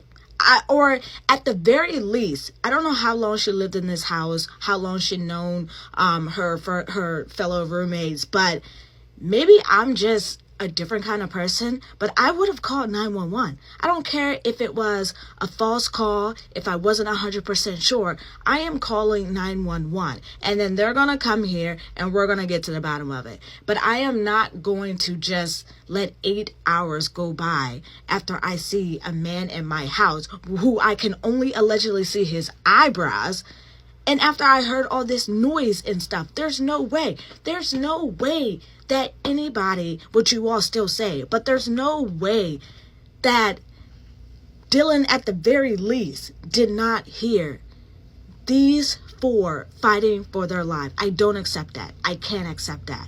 The facts just don't align. And Bethany, I read in a couple articles that, so she was on the lower level, as we know, and a lot of people are saying, me included, how did Bethany not see anything? But allegedly, when Bethany woke up and heard the commotion, she went out the entry point way that's on her lower level. She never went upstairs. So my question is it normal practice for her to not go upstairs? Like, is it normal for her to go outside because she hears these noises or all this commotion outside? But this is my question. So if you heard all of this commotion outside of your house, then I'm almost certain you heard commotion inside of your house when these four victims were being unalive. I don't accept the answers that they didn't hear anything. I don't accept that. It just doesn't make sense to me. Like, for those of you who are defending these two, like, hoorah to you. But I just don't understand how you cannot look at this case and not think that something is off. Once again, I'm objective. Like, whether the case go this way or that way, I am 100% neutral. And I know it may seem like I'm just attacking these girls. I'm absolutely not attacking them. I just know there's a lot more to this case. There's a lot more to this story. And again, I am in agreement with Zaina's mother when she said she believed that there's at least two people involved in this unaliving. I'm not happy. I am truly not happy. For this house to be demolished December 28th of this year is such a bad move on their part. And I read the statement from the president of the University of Idaho, and in my interpretation, from how I interpreted that letter, he's basically saying, we're tired of seeing this. We're sorry that the family have an emotional connection to it, but it's a bad image for us and our school and for our students. That's how I interpreted it. If I'm wrong, then I'm wrong, but that's how I interpreted it. Them demolishing this house before the trial is a bad move. I cannot stress that enough. They are not respecting the family wishes. They just want it gone. Like, I'm sorry that this represents something bad for you, but put yourself in the family shoes for a minute. If this was your loved one that got taken away in this house, you would want it to still be up as well, or any person in their right mind, in my opinion, because this is a crucial piece of evidence. I understand they got everything allegedly that they needed from this house, XYZ, but this is a very good piece of evidence. Juries, people in the jury, I'm a visual person. If I'm ever, a jury on a trial, which they'll never choose me given my field, but if I'm ever a juror on a trial, a murder trial at that, I am a physical, visual kind of person. I would want to go to the scene. If that's something we can do, I would want to go to the scene. I would want to go to the building, the establishment, wherever this said event happened. I would want to go there and look at it so I can come to my own, conclusion. So I can give everybody a fair chance, the prosecution and the defense. But this is not happening in this case. They just want this house gone. They don't care about getting the right person or people, in my opinion, that did this. I get it. Trust me when I say I get it, that, what the house represents to the students that are on campus and everything. But demolishing this house is a bad move. And in my opinion, the investigators, the police, they made a lot of mistakes in the very beginning of this case with clearing people too soon, not taking proper evidence. It was Kaylee, it was her sister, Olivia, who did a lot of the investigating in the beginning and handed stuff over to the police or told the police certain information. I do not believe that the police, the investigators did a thorough enough job from the very beginning. Some way, somehow, Bethany, pictured here, Dylan, pictured here, they know a lot more than what they're leading on to. And I understand everybody wants to give them the benefit of the doubt because they're two blonde hair girls. I get that. Do you? But over here, we like the truth. We like for all T's and I's to be complete. You have to look at things from every perspective possible. And it scares me that I think that the real people involved in this case are not going to be held accountable. I will continue to talk about this case. I will continue to voice my opinions. There's so much that just don't make sense. And the fact that people are blatantly ignoring that is insane. Nobody wants to ever think that it's the people closest to you who would do something like this. But it is. I was just rewatching a case yesterday. I forgot the girl's name, but I'm working on the video for it. 2 twin girls that killed their mother. There's so many cases of husband killing their wives, wives killing their husbands, their boyfriends, their fiancés, their children unaliving their parents. So for you all to have the defense, oh, they were close friends, they were housemates, why would they do that? Are you new here? Have you never watched a single true crime show in your life? It bothers me so much that they're such in a rush to demolish this house. And I just think that's a very bad move on their part.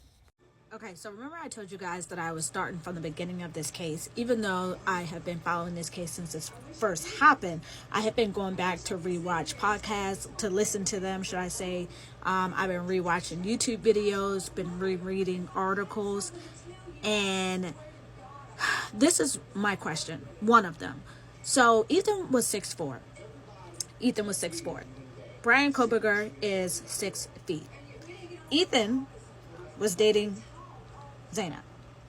There's no way that Ethan is going to see an intruder and not try his best to protect his girlfriend. Especially being 6'4". There's no way he's not going to try and protect himself and try and protect his girlfriend. Now, we all know, or if you don't know, Ethan throat, So I don't know how soon that happened. In my opinion, it had to have happened right away. And if it didn't happen right away, there was some sort of scuffle, because Ethan is going to defend his girlfriend. He's going to defend her by any means necessary. So that brings me back to, how was there not a scuffle heard? How? I'm trying to choose my words carefully here, because apparently I have a lot of sensitive people that watch my true crime videos, and I'm trying very hard. I really am. But sometimes I just have to tell it to y'all how it is. I just have to. Sometimes there's no other way to say things. So for Brian Koberger, the alleged suspect in this case, for him to do what he did in the time frame that it was done, he had to either been in that house before or know someone in that house. That house was not a normal layout. It was not. It wasn't. And Zaina got her DoorDash at 4 a.m. 4 a.m. And for these reports, multiple news outlets, for them to say that this intruder came in 12 minutes after Zaina had gotten her DoorDash is insane to me. And for this unaliving of these 4 beautiful people to happen in such a short time frame, and you all want me to believe that it was this sole man by himself and it was not an inside job, I'm not buying it. I'm simply not. I'm not going to say there's no way, because people are different these days. But for me to believe that this is not an inside job, that BK didn't know somebody that was connected inside of this house, is very, very hard for me to believe. Very hard. 4 people fighting for their lives. We know 2 of the 4, Kaylee and Zana, who had defensive wounds, who fought back. And the 2 survivors, the 2 unharmed roommates, they didn't hear a peep, nothing. Just think about that. Okay, this is my thing that I want a lot of people to understand. In order for Dylan, one of the unharmed roommates in the Moscow, Idaho case, in order for her to get such a good description, good enough in my opinion, to get such a good description of this alleged suspect, she had to have been staring at him for quite a period of time. And I don't mean a period of time of like minutes or anything like that, but it wasn't just a peep that she did, as some people are alluding to the fact. There's no way for you to get this person, Bill, to look at their face to see that they had bushy eyebrows. This person, whenever they exited where Xana and Ethan was, bedroom C, this alleged suspect would have had to been walking out of the path. Their head had to have been up. Their head had to have been up. And what I'm assuming that they had on was something like a ski mask, but not so much a ski mask, because I think a ski mask, you don't see their eyebrows. So somewhere where it was just covering everything but their eyebrows for her to see that they had bushy eyebrows. I'm a little skeptical about that description, but that's neither here or there. In order for Dylan to peek her head out of her doorway and see this figure, to me, it just doesn't make logical sense. And it doesn't make logical sense that this alleged person, some people claiming is BK, for them to pass her room at least twice. They had to pass this door at least twice. To go up the stairs where Madison and Kaylee were, to come down the stairs at least twice. And you didn't bother to like toggle that door, to open that door or anything. And allegedly, as we know, Bethany, the other unharmed roommate, her and Dylan was texting during the unaliving. I'm not just making that up. We have heard this. This has been reported. So it brings me to the next question. What were they texting about? What could you have possibly been texting about? And people's like, oh, maybe they were texting about the noises and you know how loud their roommates were, da da da da. Someone is unaliving your roommates, and you that noise is different than a noise of annoyance, a noise of a party, or a noise of, you know, people just being obnoxious. People were unalived, four to be exact, and they didn't hear anything.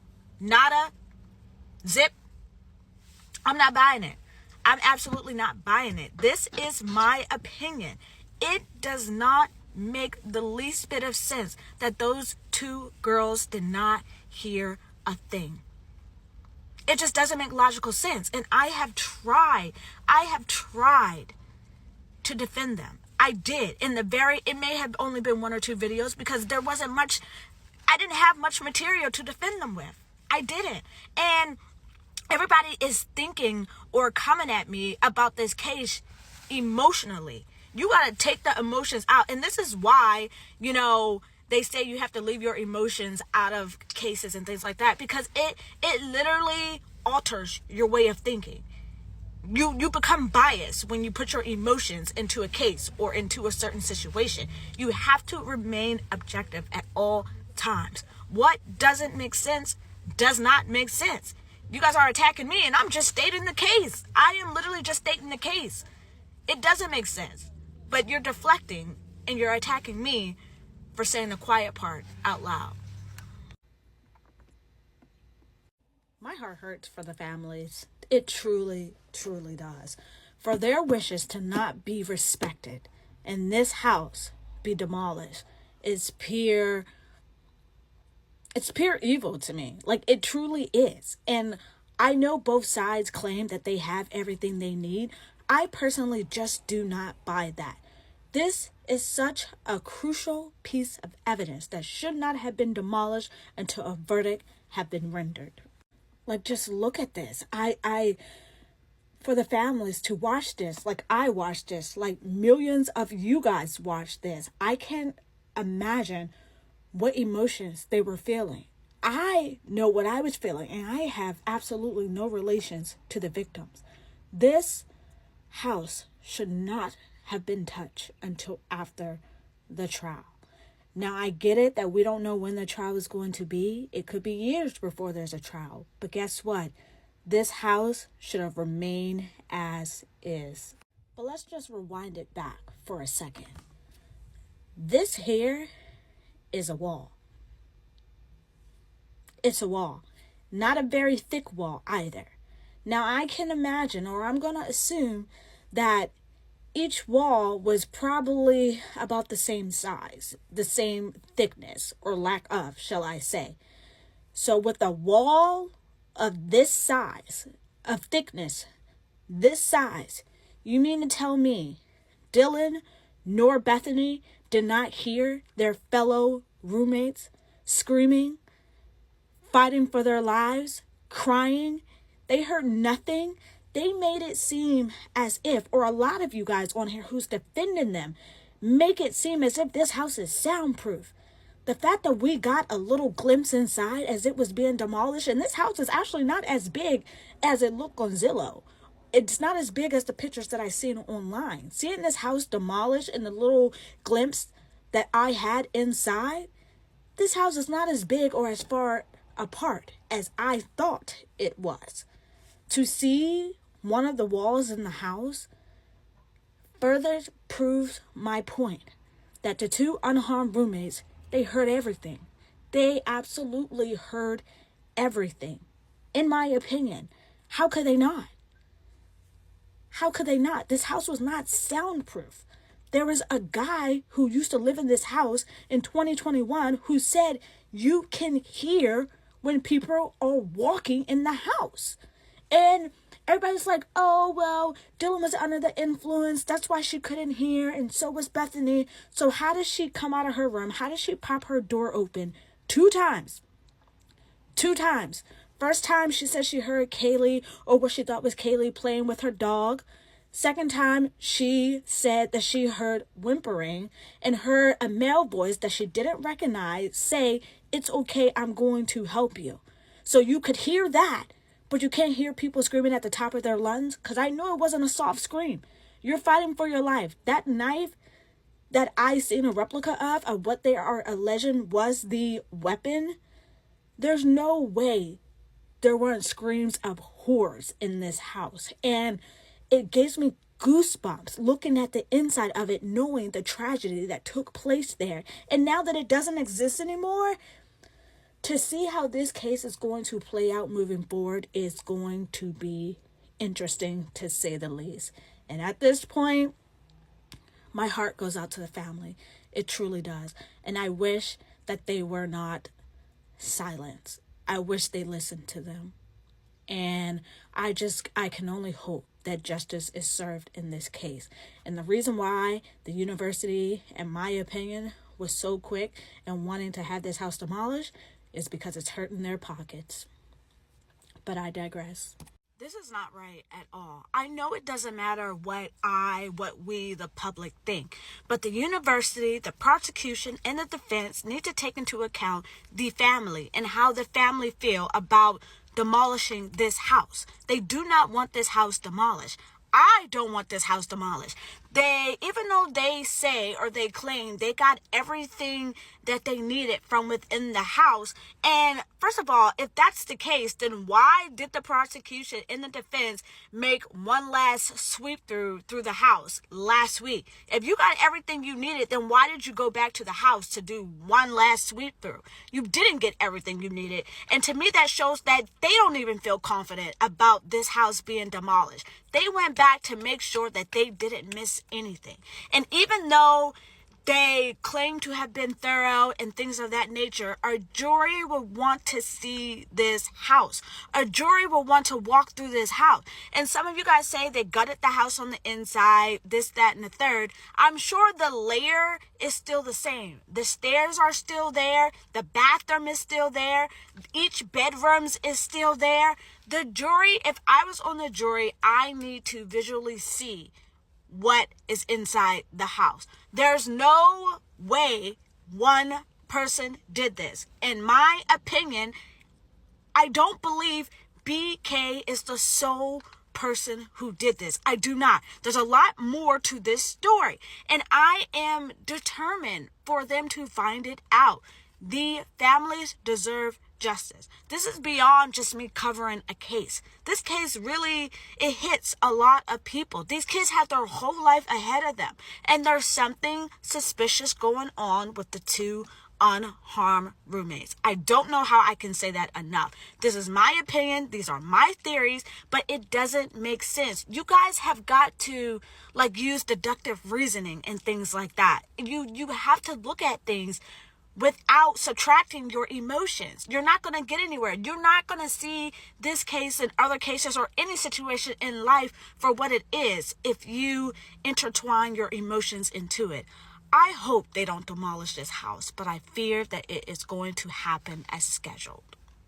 So surprisingly, the president from the University of Idaho replied to my email, which was very shocking because I didn't think he would reply. I mean, I'm just a Maryland girl here. But yeah, he was actually very nice in his email. Turns out the defense and the prosecution has signed off on it. They said that they received everything they needed from the house, and that they are for it being demolished. In my opinion, I still don't feel that it should be demolished.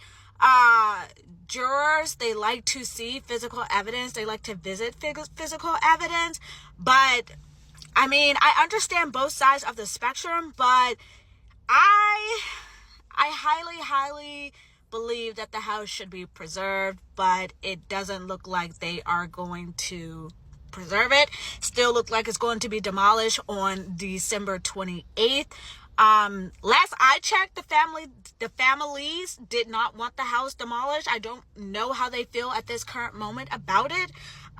It's sad. It really, truly is. But I hope and pray to God that the defense and the prosecution has everything they needed. To me, no model is as good as the real thing. But nobody seems to see it that way. So, I mean, what can I do? I can only voice my opinion, which I did. And again, he was very, very respectful about it. He understands, the public opinion about the house being left alone. But in conclusion, they're still going to do it. My heart just goes out to the victim families, and this is such a tragic case. It's a strange case. It's a very strange case. It's a case that I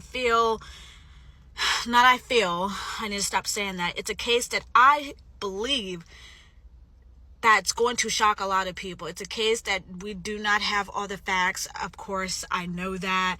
But there's a lot of twists and turns to this case, and there's a lot of truth that needs to be told in regards to it.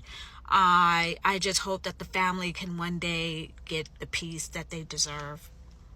And I'm not going to say the word get the justice that they deserve, because there's no justice in this case. There's no justice in any murder case, in all honesty, because you can't bring back the victims. So I can't find the comment, but someone asked me if someone put underneath my video, I don't really know if they were asking me or telling me, but someone put underneath my video if the two surviving roommates were involved in this case, then why did Brian Kohlberger phone ping the next morning near or at the Kings Road house? And this is, in all honesty, I can't explain that. I 100% cannot explain that. The best thing that I can say, or the best thing that I can do, is speculate, which not a lot, but I would probably say I give a mixture of my thoughts, my opinions, my speculation, and also real facts. My speculation is that the reason why his phone pinged near the house or at the house the next morning after the unaliving happened, which it wasn't the next morning, it was the same morning. When these unaliving happened, it was 4 a.m. Brian Koberger's phone, I believe, pinged like around 9 something. So roughly 5 hours later, Brian Koberger's phone pinged near or at this King Road house. And my speculation is that he was either dropping Dylan back off, dropping Bethany back off. He went back to see one of them. I honestly, I don't know. But one thing I do hold for sure is that these two did not hear nothing. I'm not buying that. I was not buying that from the beginning. I'm not buying that in the middle, and I will not buy it in the end. There's no way that they didn't hear absolutely nothing. No screams, no whimpering, no crying, no talking, none of that. I don't want to hear it. I'm so tired of everybody thinking with their emotions instead of thinking, logically. No one wants to believe that they had anything to do with it. I don't want to. What do I have to gain by believing they have something to do with it? I'm only following the facts. I can only dissect what doesn't make sense. And them two not hearing anything doesn't make sense to me. And I cannot speak a lot on Bethany because we don't know much about her. Her statement is still sealed for a reason. And I believe that reason is because it contradicts what Dylan says. It contradicts the evidence in some way. And that's exactly 100% why I believe that the defense is going so hard to get Bethany to testify and to say that she has exculpatory evidence, which is evidence basically that could exonerate Brian Koberger. And one thing's for certain, two things for sure. Ann Taylor, Brian Koberger, defense attorney, she is not a dumb woman. She is not a dumb woman by far. There's no way that Ann Taylor is going to keep trying to get this grand jury indictment overturned if she didn't have, some great piece of evidence. And a lot of people's like, oh, well, if she has something to completely exonerate him or whatever, then why don't she just present that? I don't think you guys understand how the court system works. A lot of this stuff is up to the judge. You can have solid evidence against a defendant or against a suspect or not have evidence against them, but a lot of it is up to the judge. The judge decides what evidence is admissible, what evidence is not, even if the evidence could be pointing to or pointing away from the defendant. It is up to the judge. There's a lot of rules that go into this, and I don't think you guys understand that. It's not as easy as, if they have something, that will state his innocence, and why don't they just display that, or why don't they just show that? It's not that simple, guys. It's really truly not. The court system is very tricky, very shady sometimes, in my opinion. Trust me, I know. I'm studying it, but I can't explain it. I just can't really explain it. And then someone else asked me, if the two surviving roommates were involved, why would they go and get tattoos after, the unaliving happened? And my response back to this person was, why do people kill? Why do people lie? In a lot of cases, the why is what's never hardly get answered. It's not the why. Not every murder has a motive. It doesn't always need a motive. Some people do things just to do it. We may not never understand why people do the things that they do. But just because we don't have the why doesn't mean or doesn't diminish the fact that it could have happened the way that I believe it happened. Okay. So just a disclaimer, what I'm about to say is in this video is very disturbing. It's quite it's disturbing. So I saw snippets of the GMA Good Morning America of Kaylee Consalves' parents speaking, and I didn't watch the entire thing. I only saw snippets, but I saw a clip today that was sent to me by one of my TikTok friends, Sienna, and I'm actually quite disturbed by what was in it. Christy Gonzalez, Kaylee's mother, told GMA that when Kaylee was discovered, she was up against a wall in an upright sort of position, up in the corner, slumped, adding that the bed where Gonzalez and Mogan's body were found was the entire room. You could barely open up the door without swiping the foot of the bed. That's a very important detail. First of all, it's just gruesome to know that Kaylee was sitting upright, basically sitting up when she was discovered. And I can't even imagine what was going through her head when she was fighting for her life, fighting to stay alive.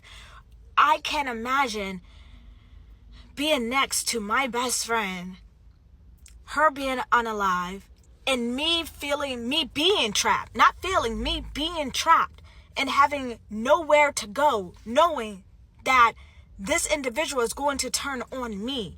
And that she just listen to the video.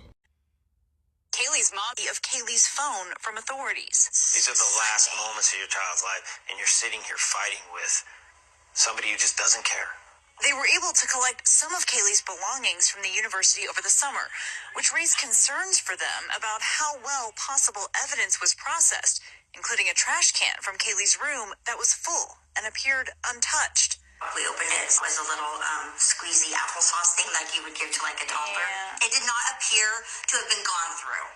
Police saying they had gathered more than 100 pieces of physical evidence from the scene, along with some 4,000 photos and 3D scans of the residence. Still, frustration mounting for the family over what they consider a lack of communication and a rush to tear down the home on King Road.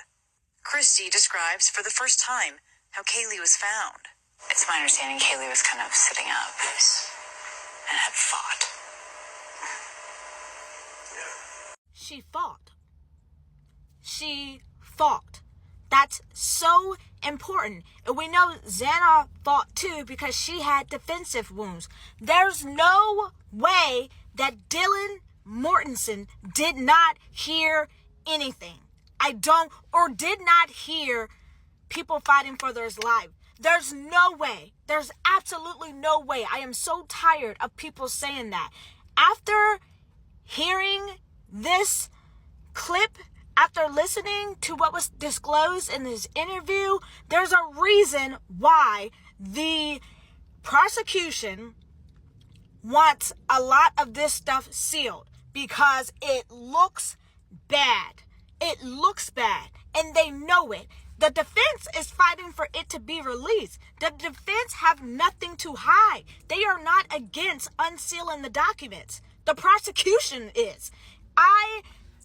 The prosecution, in my opinion, knows the moment these documents are unsealed and the public see every rare piece of documents, evidence that they have, that the world will turn away from Bryan Kohberger being the sole suspect, if the suspect at all. It's alarming to me how so many people just can't take a moment to really think about Bethany and Dylan and their actions that night. The 8-hour gap is enough to make a reasonable person question their credibility. Like, it just doesn't make sense to me. And I'm getting a little irritated right now, so I need to take it back. But this case, there's so much corruption in regards to this case, in my opinion.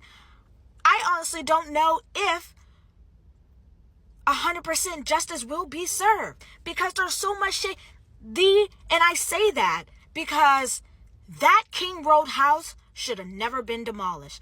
I don't care about the student, and this may sound harsh, but I don't care. I don't care about the students or the parents or the professors or the dean of the school. I do not care that they felt that this was a horrible reminder to them of what occurred that early morning. If it was your loved one and you were fighting to do whatever you could to get justice for them, you will want to preserve every piece of evidence. I don't care how bad this physical piece of evidence makes someone else feel. Guess what? Be glad that you're alive to be able to feel that way. Because my loved one is not. That's how I would feel if I was one of the victims' family. I would go to war for my child that was unalive. I would do any and everything possible. I would do exactly what the Gonzalez family is doing or has been doing. I cannot say I would be doing anything different. It really saddens me that they decided to demolish this house. I don't believe in the very beginning the investigators, the police did a thorough enough job. They were not equipped to handle a case of this magnitude. They were not. So who knows how this is going to play out? Who knows at this point? But I can tell you one thing. I 100% now believe that Brian Koberger is either A, not the person, or B, did not act alone. And there's more things that's going to come out. The truth will always come out. I don't care if it takes years, decades, it always come out. And I can tell you one thing, these two have a lot of explaining to do. For the life of me, I still can't understand how people are still defending these two. How do people really believe with all their heart that these two did not know what was happening the early morning hours of November 13th, 2022? My brain, my logic just cannot let me think that they had nothing to do with it, that they had no knowledge of it whatsoever. For the life of me, I have wrecked my brain so many times as if I'm working this case myself. I have wrecked my brain to no end as to why is Bethany portion of what happened that night still sealed? And why did they give us as much information as they did in the affidavit about Dylan's account of what happened that night? And there's so many holes that you can poke in the affidavit of Dylan's account of what occurred. More in particular, her actually seeing this person. She got a good look at this person, in my opinion, enough to where she could see their eyebrows and see that they were bushy. That's a very distinct description of someone, especially in the early morning hours when it's dark. Was it dark inside the house? And as a lot of you guys are claiming, it was dark inside the house. That's why the alleged person, as most of you deem being Brian Koberger, as to why the person didn't harm her, because it was dark and they didn't see her. So how could she have seen him? How could she get such... There's no way that she saw this figure and she was staring for a second or two. There's no way, because to know that someone have bushy eyebrows, to know their build, to know like how they were, to know that they were a man, and to know some of the descriptions that was in her affidavit from her mouth of what she says she witnessed, you have had to been looking at them for at least, I would say 30 seconds, at least. Now again, I'm just guessing on 30 seconds, but there's no way this was a quick peek. It's absolutely no way. She was staring at this person long enough to get such a detailed description. And I just don't understand. If they didn't want people like me or other people speculating about this case, they could have redacted this affidavit a lot more than what they did. They could have redacted Dylan's entire part. They could have took out a lot of it, but they didn't. They chose to let that be exposed. So why are they choosing to seal Bethany? What information does Bethany hold? This is why I believe strongly that the defense is going after her as hard as they have been and stating that she has exculpatory evidence. There's something going on in this case that's bigger than what we can realize, bigger than what we can interpret. The fact that the Idaho Supreme Court just denied hearing Brian Koberger's defense, their appeal about tossing out the grand jury indictment, the fact that they denied hearing it and didn't even issue a statement just reeks to me. And I'm not going to say that they're all in cahoots, like the police, the investigators, the prosecutors, Supreme Court, all of that, but we all know that there's power in the legal system. There's connections in the legal system. There's bias in the legal system. We know this. Now, again, I'm not stating that that exists in this case. I'm just stating that there's just a lot that doesn't make sense. The fact that she's seen this person, she got a good look at this person, and she allegedly was frozen in shock enough to where she couldn't call 911. She couldn't even text friends, but she could text Bethany. What was her and Bethany discussing during the unaliving? There's a difference between you thinking someone is playing with their dog and someone fighting for their lives. And people was like, oh, there was no screams, there were no this. So you mean to tell me, and this is gonna be the end of this video once I say this. So you mean to tell me when poor Kaylee was laying in that bed and she was awakened, because it is believed that Maddie was killed first. It is believed. I don't know if that's accurate or not. So you mean to tell me, and Kaylee was up against the wall. So you mean to tell me when she was awoken by her best friend being killed, you mean to tell me she didn't scream?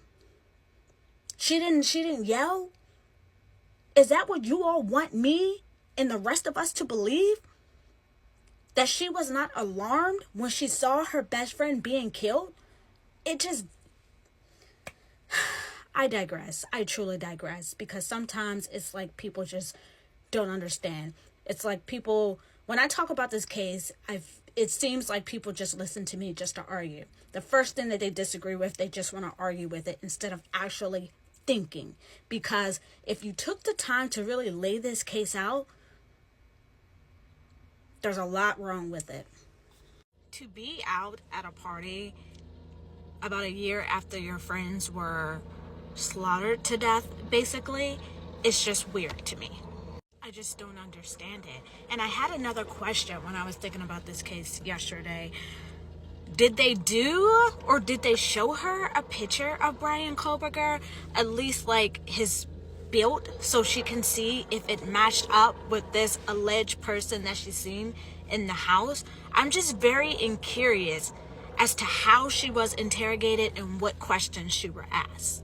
Her innocence, in my opinion, from the very beginning was very, very slim. And I say innocence, whether that's in the form of planning, in the form of acting, in the form of negligence after the fact. There's some role, in my opinion, in my strong opinion, that Dylan plays in this entire unaliving. No one can convince me, or no one have yet to convince me, that in that entire 8-hour gap that she was asleep. No one can convince me of that. I have not heard a sound argument. If you think you have a good reason or a good theory as to why she didn't call 911 for 8 hours, I am so eager to hear it, because I got nothing. And I see you guys comment asking me, why do I keep attacking Dylan? I'm not attacking her. That's the question. I mean, that's the problem nowadays with society. You question people and they think you're attacking them, and you're simply just trying to have a conversation, an open dialogue with them. People are too sensitive. But I keep speaking about Dylan because I know bumfuck nothing about Bethany. We know nothing about her. Absolutely nothing. Of course, there's theories and speculations and stuff like that, but I'm focusing on the affidavit. The affidavit, which is a sworn statement under oath. There's nothing in the affidavit about Bethany's account of what occurred those early morning hours. But boy, oh boy, did they let loose on Dylan. They told it all. And you would think that they would have redacted a lot of that information, but they didn't. And the question to me is why? If you're going to tell us all this information about Dylan and her account of what she's sworn to, of what happened those early morning hours, of what she experienced, why not tell us about Bethany's? You know, why not share Bethany's account of what happened the early morning hours from what she knows?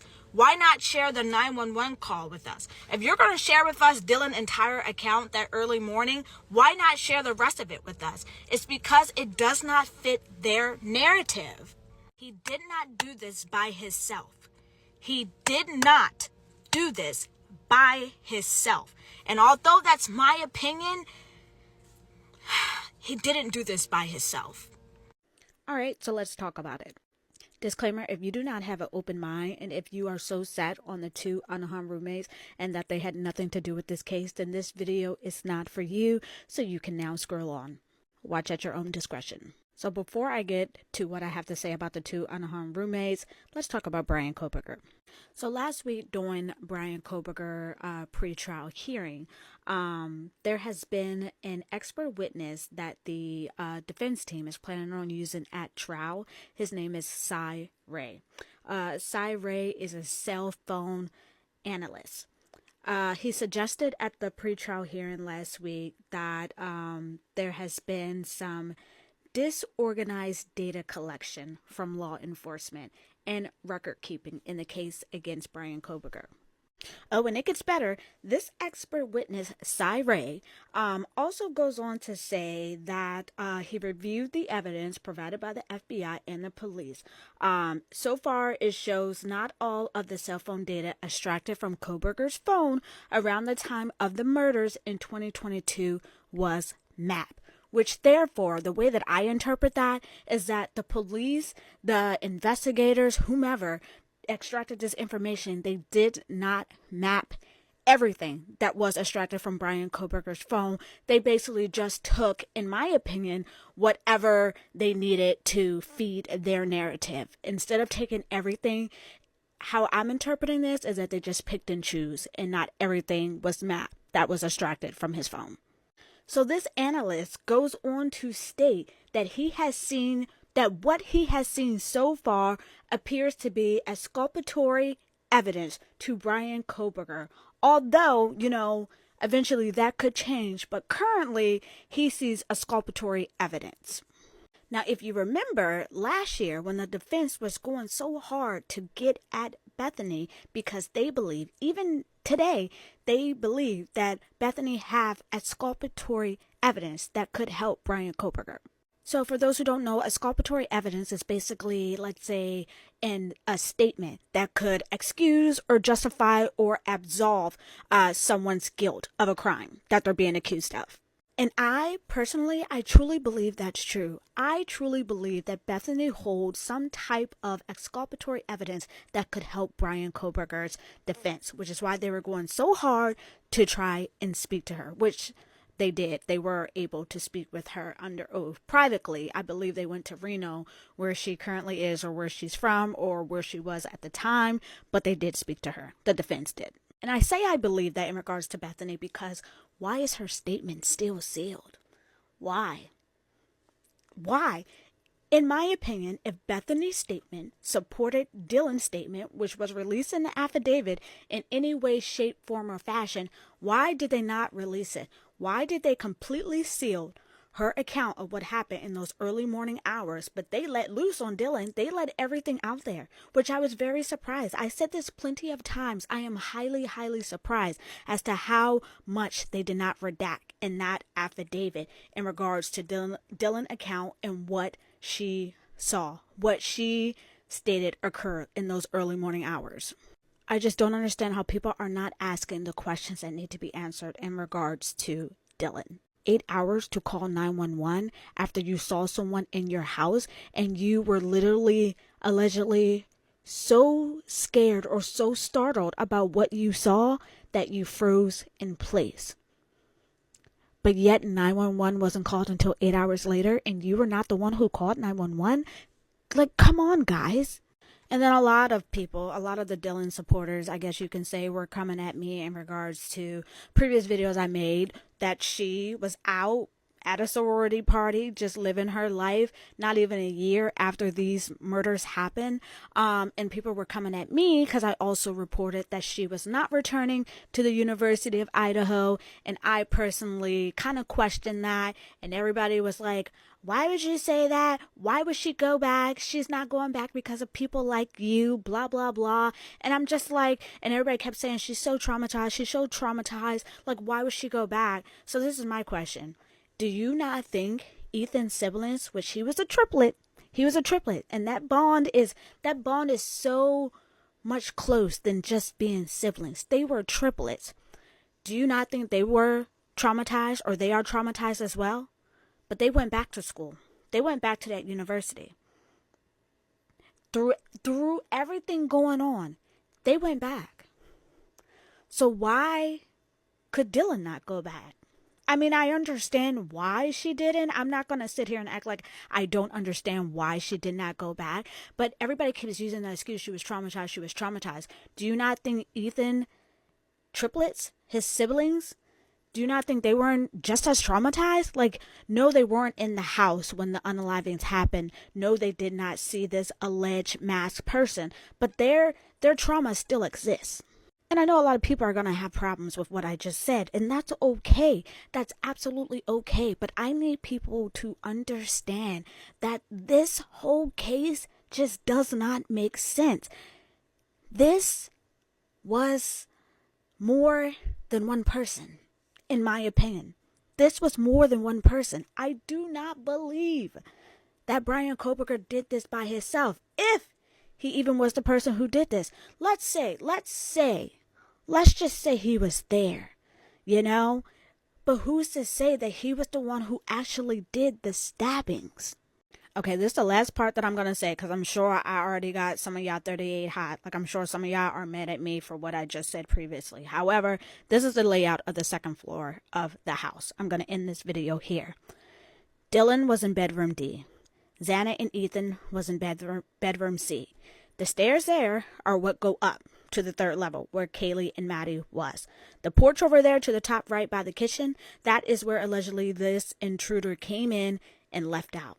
So Dylan, she heard well, her ears worked well enough that she opened her door 3 times because of certain noises that she heard. First time she thought she heard Kaylee playing with her dog.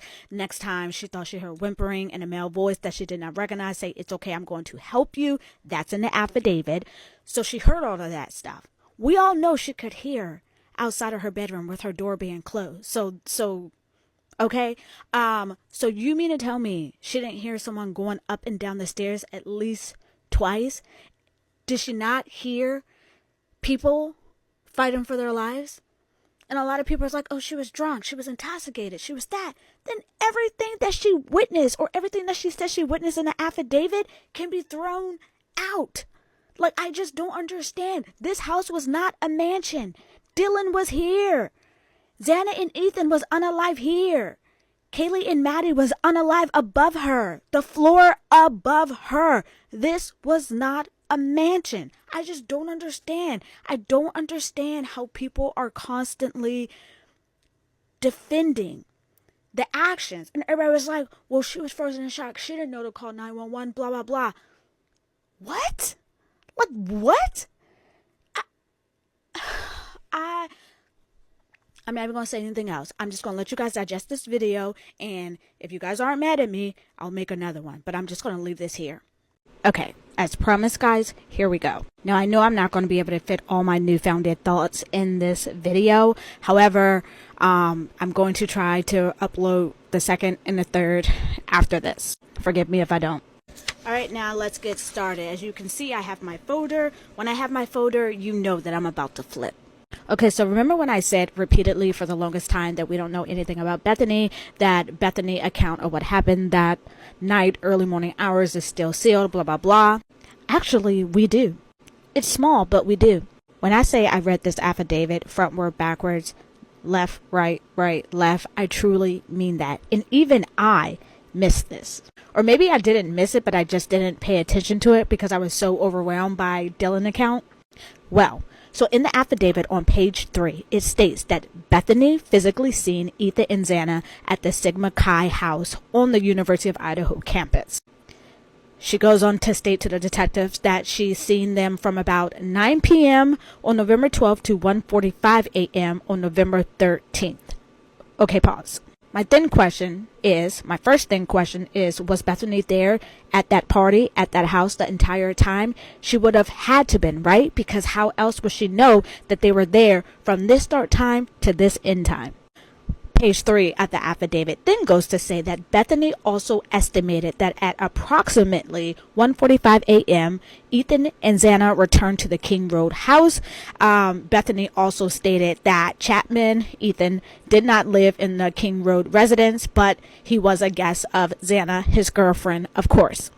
Page 3 of the affidavit then concludes that DM, Dylan, and Bethany both made statements during their interviews that indicated the occupants of the Kings Road residence were all home by 2 a.m. and either sleep or in their rooms by 4 a.m., with the exception of Xana, because we know that Xana got a DoorDash at 4 a.m.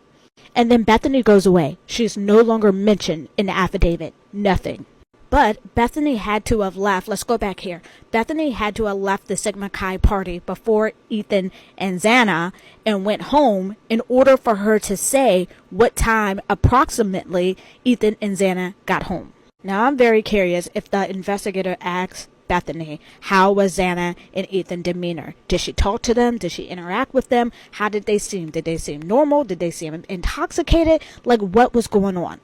Okay, so at Brian Koberger's most recent hearing that they had, Ann Taylor lit into the prosecution, into those investigators. More in particular, I'm going to talk about Brett Payne. So Brett Payne is the lead investigator on this case, the Idaho case. Now, Brett Payne, the affidavit, the famous affidavit that was released in this case in, I believe, December 2022 or January 2023, when the affidavit was released, it is the sworn statement of Brett Payne. That's how he comes into all of this. So everything that we're reading in the affidavit is sworn by Brett Payne that it is accurate. Okay, moving on. Ann Taylor repeatedly questioned him. Why have they not received all of the evidence that they've been requesting in regards to this case? And you know what he had the nerve to say? He said he is not the custodian of the evidence, and he kept repeatedly saying that. And to me, I took it as him just brushing it off, like, it's not my problem. I don't keep in charge of the evidence. That's not my job. However, if you all have a slam dunk case against Brian Koberger, why repeatedly? I looked on Idaho.gov today, or Idaho.court today, and I looked at Brian Koberger, like all of the posting in regards to his case. And I seen at least 15 requests from the defense to the prosecution, to the state, requesting discovery, requesting evidence. 15. Why is it so hard for the state to hand over all of the evidence they have in this case? Don't just hand over bits and pieces that fit your narrative. If you have a slam dunk case, you will literally give the defense everything to let them try and have a chance in hell to defend their client. But the fact that they're not doing that is a telltale sign, at least to me. Now, there's two things more in particular that's very alarming to me that the prosecution, the state, has not fully turned over yet, allegedly, according to the defense. It is the surveillance video they have. Now, according to Brett Payne, he's claiming that they have thousands of surveillance videos from the early morning hours.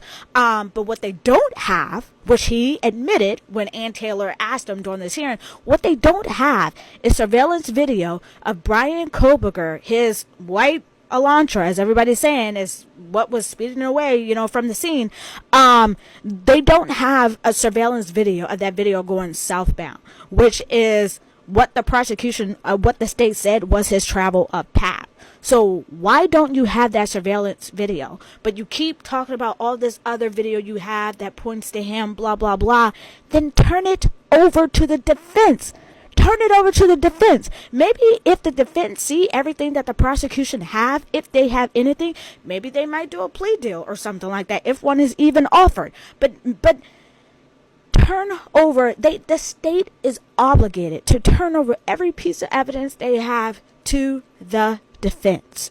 Now, Ann Taylor stated, and I quote, "The state knows full well what they have and what they're withholding from us." And that is such a profound statement to me. This woman is not backing down. She's not a dumb woman. She is not going to put her name on the line just for the publicity. She's not going to do that. Ann Taylor, giving what I read about her in different cases she covered, she truly is passionate about defending her clients. Now, I personally could never be a defense attorney because that's just not my style. I'm not in the mix of defending people, even though a lot of people think I'm defending Brian Koberger, which I'm not. I am just, like I said, I'm objective. I'm objective. Like, I'm sorry if you don't feel that way, but I am objective. I am never on the defense side. Never, ever, ever. But this case right here got me sticking my foot in my mouth, and I hate it. But the truth is the truth. What stinks, stinks. And the prosecution, the state in this case, stinks. Moving on. Cell phone data suggesting Koberger was in the vicinity of the off-campus house where the students were to death was one of the primary pieces of evidence that led to Brian Koberger being charged in these murders, along with the DNA on the knife sheath. However, the state has not fully turned over all that cell phone evidence or all that cell phone's data. In my opinion, the prosecution is trying to hide things for their benefit. A lot of people want this case closed. They want him to be held accountable without the full truth being out in the public.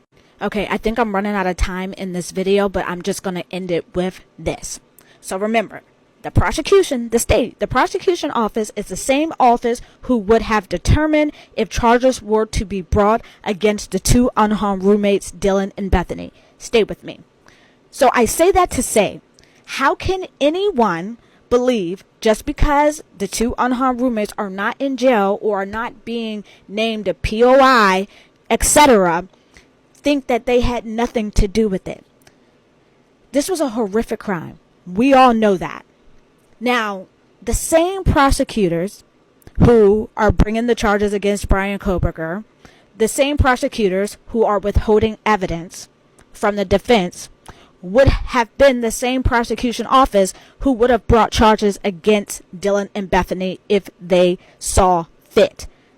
This brings me to say, you can't bring charges to anyone when you never looked at them in the first place. To interrogate somebody, or not even interrogate, because it stated interview. To interview someone is very different than, in my opinion, is different than interrogating them. Is different than really drilling them, which is what should have happened. And I'm not saying it didn't happen. This is all my speculation. However, how can we expect the prosecution to dig into, everybody who was in that house during this horrific crime?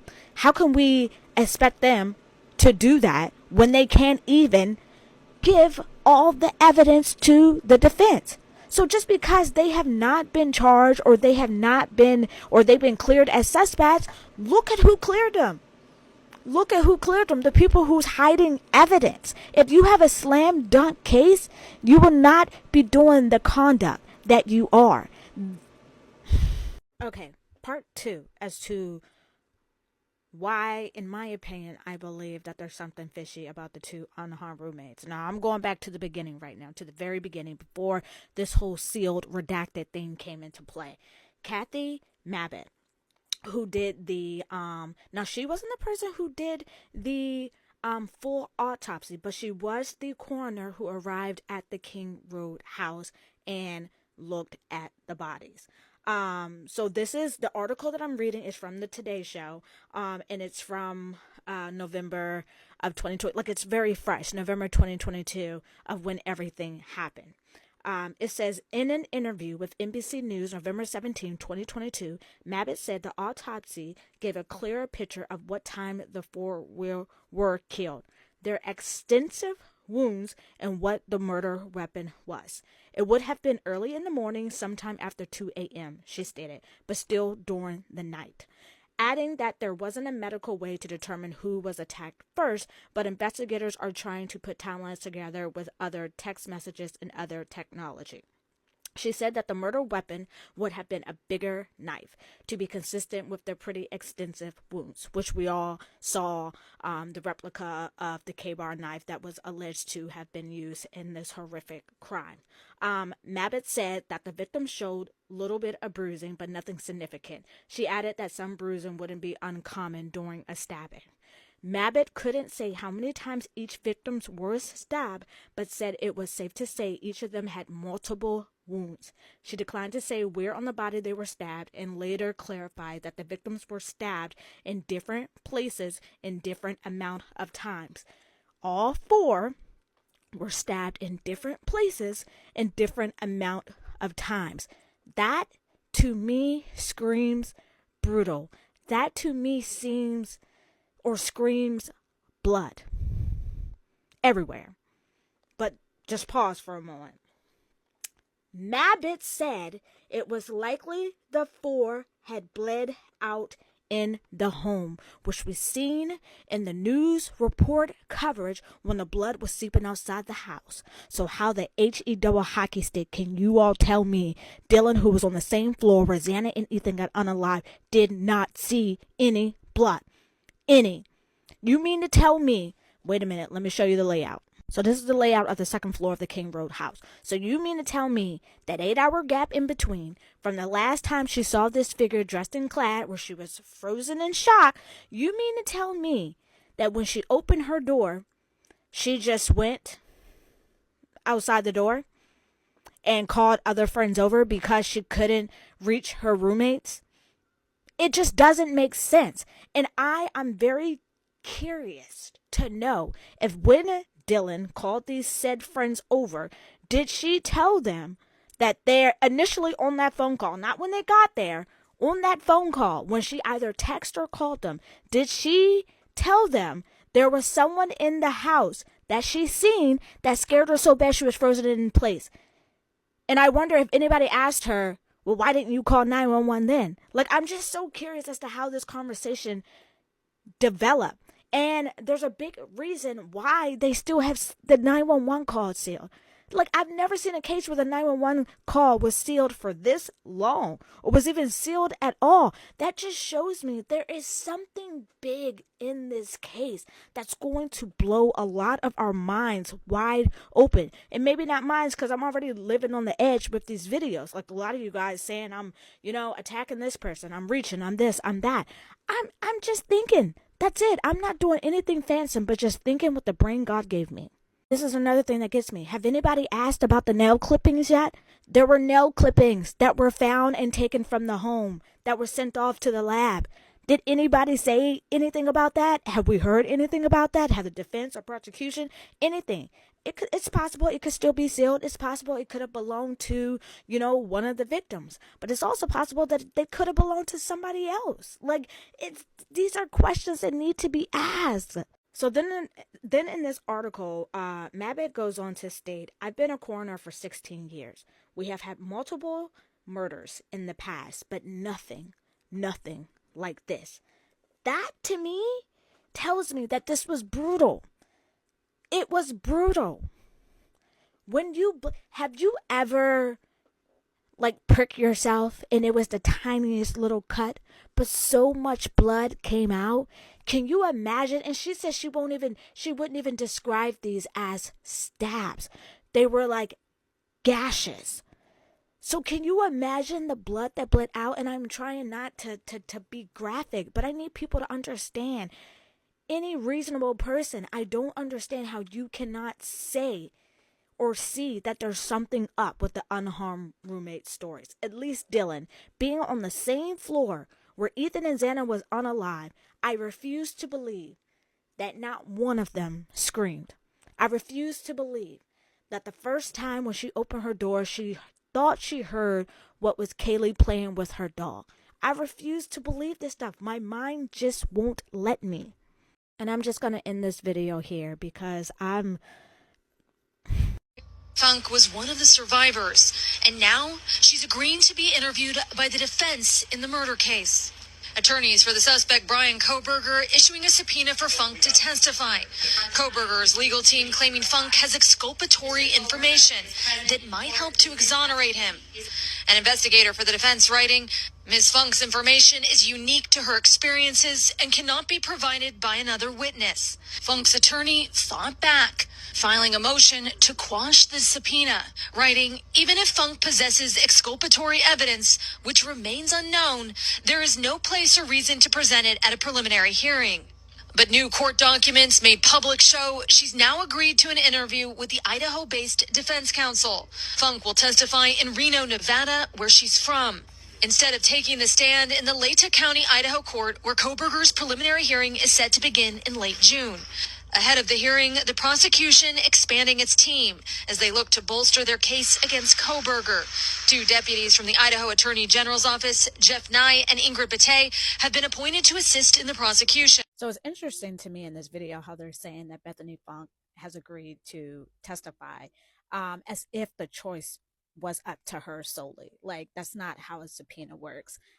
Once she was subpoenaed and once I knew her lawyer was fighting it, like, that's his job to fight it, I get it, but I knew there was a slim chance that she was getting out of this. So the defense, as you heard, they believe that Bethany may have exculpatory evidence in regards to Bryan Koberger. For those who don't know what exculpatory evidence is, it's basically, it's in the favor of the defendant. It's basically that there's a statement or something that Bethany knows that may justify, excuse, or absolve the alleged guilt of Bryan Koberger, versus inculpatory evidence, which tends to stress guilt of a defendant. But the defense believe that Bethany has exculpatory evidence. As to what that could be, I have no idea. Your guess will probably be better than mine. But for them to go so hard for her to testify, they know something. Obviously, they know a lot more than what we do. They're not going to give us their whole case. I get it. For those of you who keep commenting that underneath my video, do you not think I understand that? I do. But that doesn't stop me from thinking. That doesn't stop me from, trying to connect the dots on my end. You don't have to do that. I know I'm not a detective yet, but I still choose to use my critical thinking skills when it comes to cases, not just this case, just in life. Critical thinking is a life skill. Some of you should try it. But as I said it once, and I'll say it again, Bethany is a very important part of this case.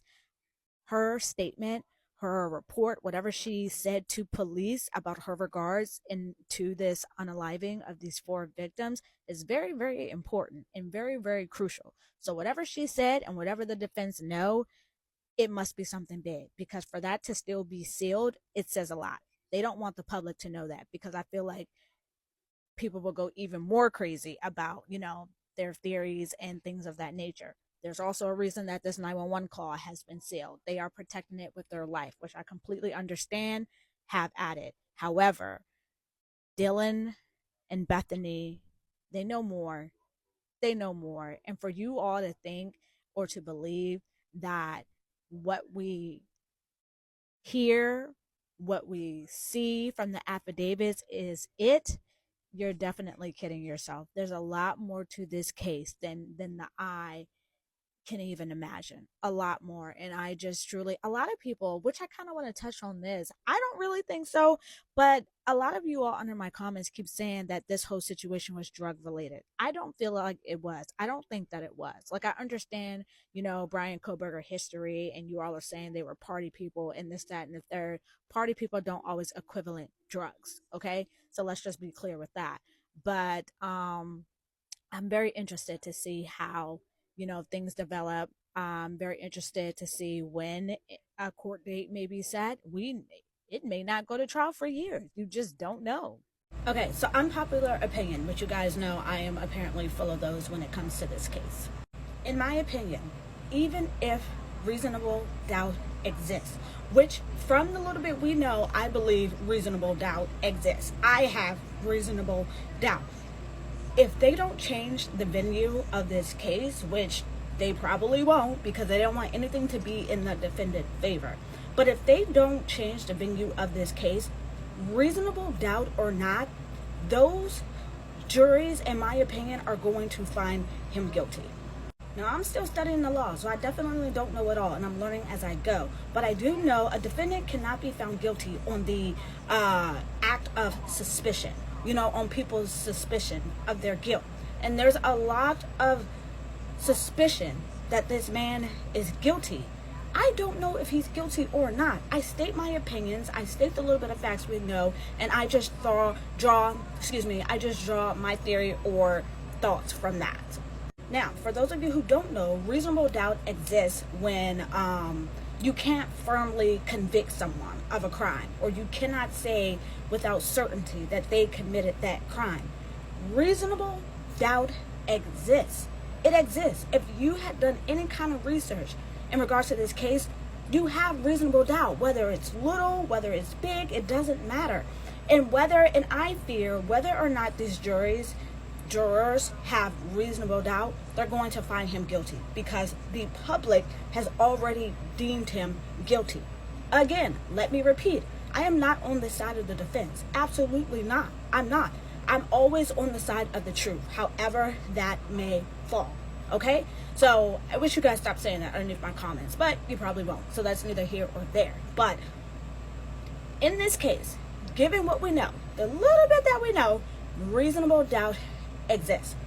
Them demolishing that house was a huge mistake. A huge mistake. And I don't think they realize, or probably even care, that the house is demolished, because it serves as such a gruesome reminder of what happened there to the students, and everybody just wants to move on. Like, get the F out of here. That was a stupid decision, and they're going to learn that. But I truly hope soon they set a trial date. I truly, truly hope so. I'm not surprised as to how long it's taking, especially when this case became a death penalty case. They always take longer to try. There's reasonable doubt. I really just made this video to say there is reasonable doubt in this case. There are a lot of suspicion in this case. So I'll just leave it at that for now. Okay, so I need you all to riddle me this. You guys constantly come at me for my thoughts and my theories and things of that nature, but I never went as far as this. So on Nancy Grace's most recent episode of Crime Stories, she has Howard Blum on there. That's his name there. Howard Blum just released a book in regards to the IDAHO4 case. I have not read it.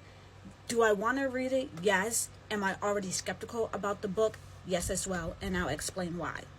Just listening to this episode that he was on with Nancy Grace just kind of makes me, it's fine to have thoughts and theories and things like that. You guys know I live for that. However, you guys may not think so, but I try to be very careful with the things that I say. This guy is talking about, I've learned that the start of the book, it starts off from Brian Kohlberger's dad perspective, how he sees his son, etc., etc. And then he goes and talks about in this book how, the family knew, they suspected him. He goes to talk about how there was so much tension between the dad and Brian Kohlberger on their drive from Pullman, Washington, back to Pennsylvania, where they're from, where the dad lives with the family. And I'm just like, how does he know all this stuff? Like, he's talking, I know this is a book about his theory, his thoughts, but from what I gather, he's talking as if this is factual. And I'm just like, far as I know, and from the little bit of research that I gathered thus far, is that he have not spoke to Brian Kohlberger dad. He haven't spoke to any of the family. How do you know what the vibe was when they was driving back from Pullman to Pennsylvania? How do you know, like, all this stuff, how the dad was feeling about his son? And then there was another lady on there who was like, well, maybe the dad life was in danger. Like, maybe, they were afraid of their son, da-da-da-da. And I'm just like, I theorize, but I don't go that far.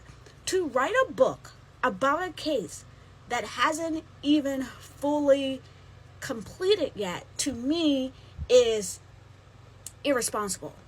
At this point, I might as well write my book about this case and my thoughts and my theories.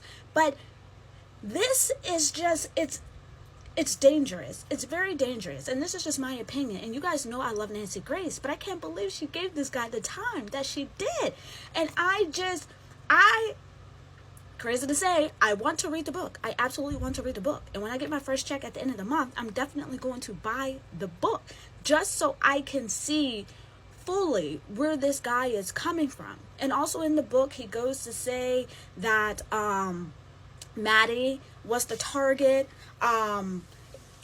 It's a lot. It's a lot. But for a book to be written, published before a trial has actually been completed before, all the information has actually come out, which of course I don't believe all the information will actually come out, but I just can't believe this guy wrote a book. Now again, clearly I'm going to read the book. Like I like to see things from other people's perspectives. I really do. Even though I'm very vocal when I don't agree, I do like to see and hear other people's viewpoints, especially about this case. You guys know I talk about this case quite frequently. But I think a lot of people are missing the big pictures, or maybe they're just ignoring it. I don't know. Again, I am not saying that Bryan Kohberger is not the one who did this. However, I am saying there is more, in my opinion, there is more people involved, at least one person.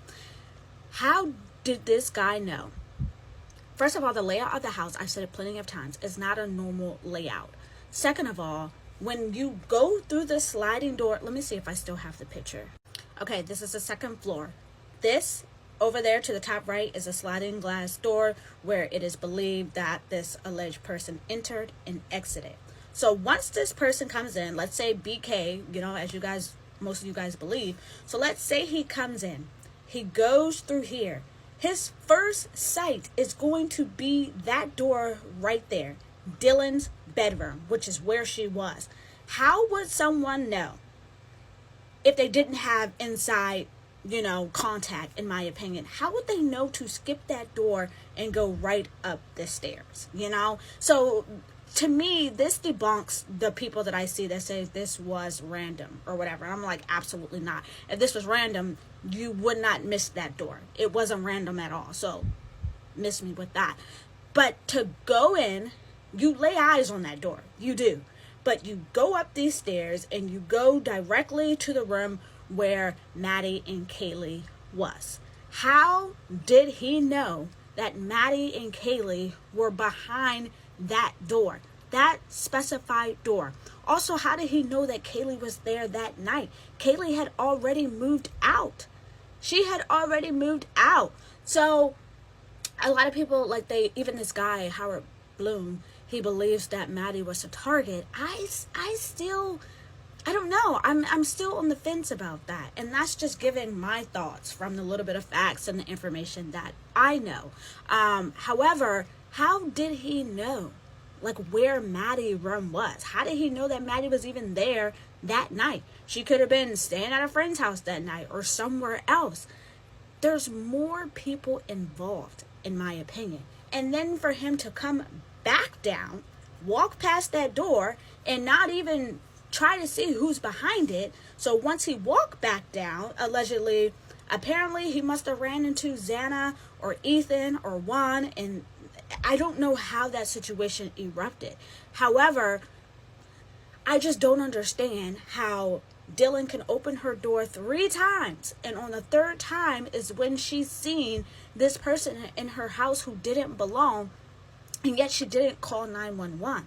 I am very curious to know if she stayed in that house the entire night. That whole 8-hour gap, who's to say her and Bethany was actually in that house after the fact? Who's to say that? It's just mind-blowing to me that we know that they were texting not only after these murders, but during them. I would give anything. I would give the $12 in my bank account right now to find that information out. What could they possibly been texting about after 4 murders and during murders? Murphy, the dog, had to have been barking. There's no way that Kaylee is going to put her dog in the other room by himself. There's no way. And when did that even occur? Because the first time Dylan opened her door, she stated she thought she heard what was Kaylee playing with her dog.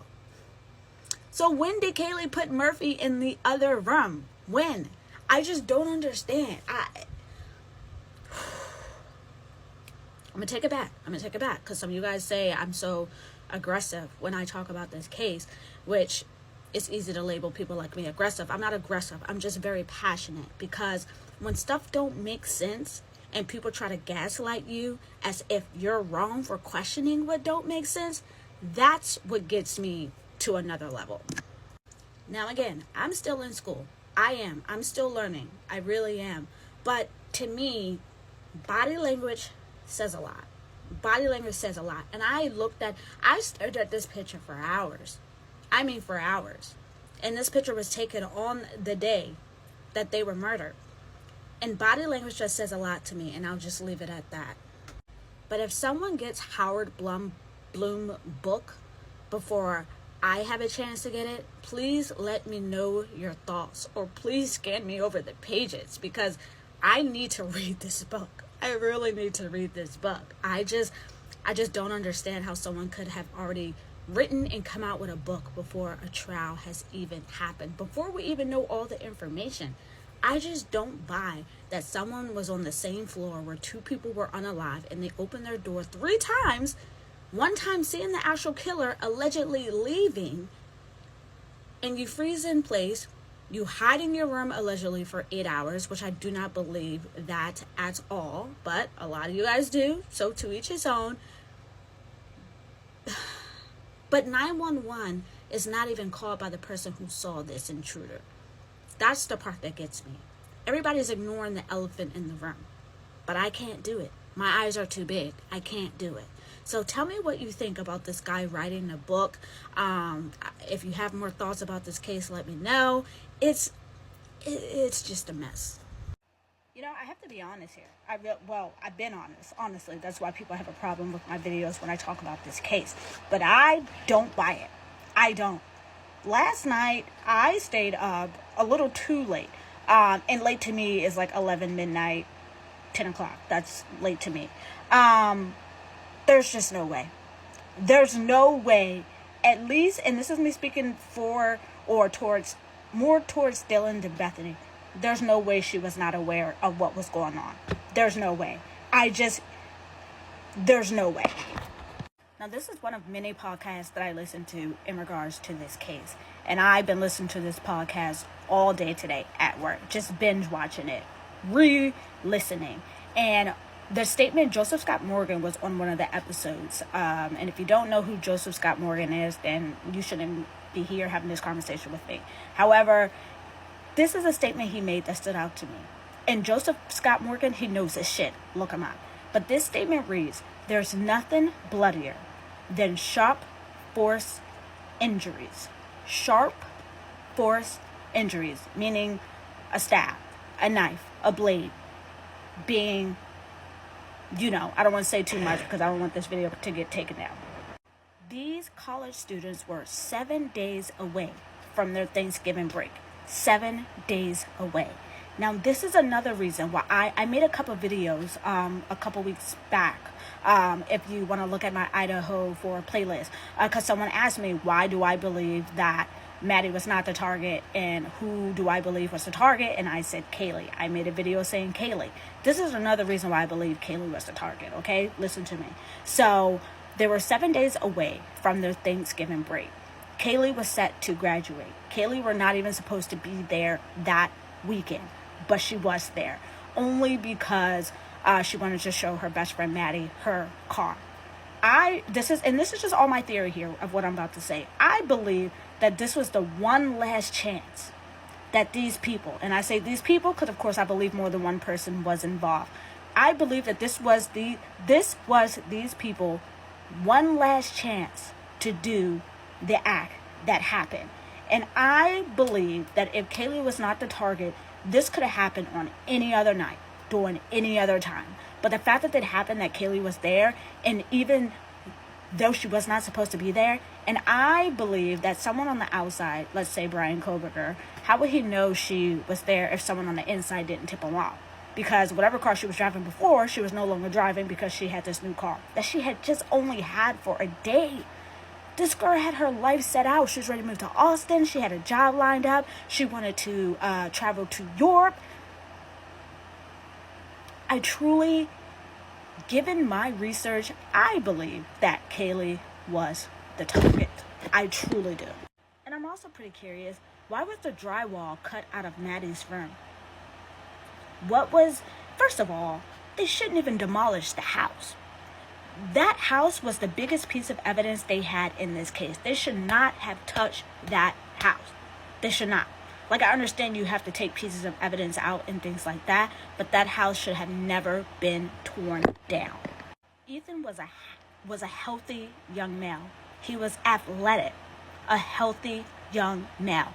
In my opinion, and of course I don't know him personally, but just knowing like how his friends talked about him, his family, and things like that, he would have fought for his life being met with an aggressor. He would have fought for his girlfriend life being fought with an aggressor. Now, I still don't know for sure if Ethan was killed first or if Xana was killed first. And the fact that Ethan was found in the doorway, but I always wondered how much, and this is probably kind of graphic for me to say, but how much of him was found in the doorway? Was it just like his head, his arm? Was his whole body found in the doorway? What? And then Xana was found laying next to her bed on the floor. Now, from the very beginning, it was alleged that these 4 victims were asleep at the time that they were attacked, which leads me to believe there had to have been a fight, a scuffle in some sort of way with Ethan and Xana, because they were not in their beds. I don't believe it was normal for Xana to sleep on the floor. So either she was in the bed when she was attacked and somehow ended up on the floor, or she was not in her bed when she was attacked. And the same thing with Ethan. How would he end up in the doorway? I don't know the what Xana's room looked like, where her bed was positioned or things like that, but it just doesn't add up that these people were attacked when they were sleeping. Now, this is another thing that I wanted to point out that really, really stands out to me. I don't think you all remember that in the very beginning, there was a cleaning crew that was quick to be called in the very beginning. I think it was like around it was like a couple days after Bryan Kohberger was arrested. A cleaning crew was called to the house. In my opinion, I believe it was too soon. Now, I don't know if you also remember that in the beginning, when Ann Taylor had took this case and found out what was going on, that there was already a cleaning crew at the house before her and her team even had a chance to thoroughly walk through it, take pictures, take her team, all of that stuff. They had to file a motion to get that to stop, to get the cleaning crew to stop. And I don't know if you guys remember, but that's when everything was halted, so the defense can go and do what they had to do. Why were they so quick to have a cleaning crew there? That's the part that I don't understand, and that's the part that just don't make sense. It's factors like that that people don't want to talk about, that people don't want to pay attention to, because it doesn't fit their narrative of Bryan Kohberger being the person who did this, or him being the sole person who did this. This investigation, in my opinion, was botched from the very beginning. And if you don't have a good foundation, what's going to happen? Things are going to fall. And I believe, let me not say I feel, because I always say take your emotions out of it, and I mean that. I just believe that this case was never started on a great foundation. So, I don't know, but there's something off about this case. And to be a fly on the wall when they cross-examine those roommates, and they better make this public. They better make it public. I don't care. I feel like the two, Dylan and Bethany, I feel like their attorneys are going to try and push for their faces not to be shown, or for their part not to be publicized. I just feel like there's going to be some manipulative trick that they're going to try to do to try and shield Bethany and Dylan. But they need to answer. Especially Dylan. They need to answer. She needs to answer for her actions. She truly do. There's no way you can be on that level and not know what was going on. I don't buy that. Okay, guys, so as we all know, trial is scheduled for June 2025. Please don't get your hopes up, because that is not a set in stone date. Do I think trial is going to happen, or do I think there's a possibility that it could be pushed back? Yes, I do. In a most recent hearing, the defense said that they still have not been able to go through every piece of evidence that they collected. Litigation takes time. Discovery takes time. So I completely understand. And if they have all that footage and all this evidence that they claim they have, it's definitely going to take time, because you have to be thorough with it. However, I am starting to save up, because June 2025, if this trial do happen, then I have to go to Idaho. Guys, I have to make it to Idaho.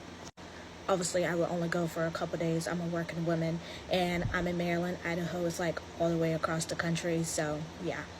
But I just have to be there. I have to be at the courthouse. I don't even care. I'm quite sure, there will not be enough room to have a seat in the actual courtroom, but I just need to be outside of the courthouse. I need to be in the area.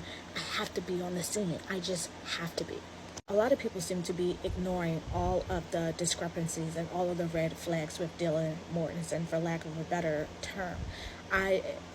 Everybody keeps saying she was a kid. She didn't know what to do. She was a kid. She didn't know what to do. Get the F out of here with that. And a lot of you guys keep saying that I'm heartless or I'm rude because how I discuss, the two unharmed roommates. You don't belong. You do not belong in the crime world. You don't. If you think I'm being harsh, just wait till Ann Taylor. Just wait till the defense do their cross-examination. Honey, the things I said are going to be nowhere near how the defense is going to grill her. Now, I truly still think that Bethany and Dylan lawyers are going to fight for their testimony to not be made public, or for their testimony to not be shown at the least. But that's just my personal thought. I'm just very curious, how long after the police got onto the scene, the first responders, how long after did they take those two unharmed roommates in to be interrogated? Did they interrogate everybody who was on the scene? They had to have, right? They had to have.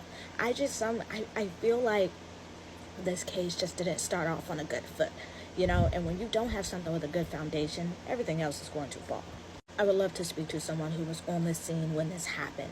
Did Dylan look distraught? Did Bethany look distraught? Like, was it genuine? Like, I just have so many questions. There's something wrong with this case. This case was personal. I don't care what anybody else say. You're entitled to your opinion, so this is mine. This case was personal. To kill someone with a knife was personal. Now, granted, and this is kind of graphic, but we don't know how many times each person was stabbed, and we do not know where they were stabbed. But I think that tells a lot. And I hate to say this, but I'm going to say this anyways. But if these girls look any different or look like me, I can rest assured that you guys will not be giving them the same grace as you are giving these girls. 8 hours. Like, come on now. 8 hours. You saw this figure in your house to the point that you froze in place. For 8 hours.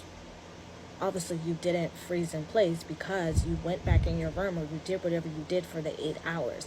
There's so many ways that can be picked apart. Y'all. Now, I do believe what Kaylee Consalva's dad in one of the interviews, he said that he wants the right person held accountable, not someone who's just a scapegoat. And I'm just like, I wonder what he means by that.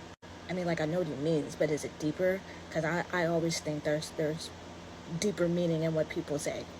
Not even a year later, she was out with her sorority friends. Like, this is a traumatizing situation. You would not see me nowhere in public.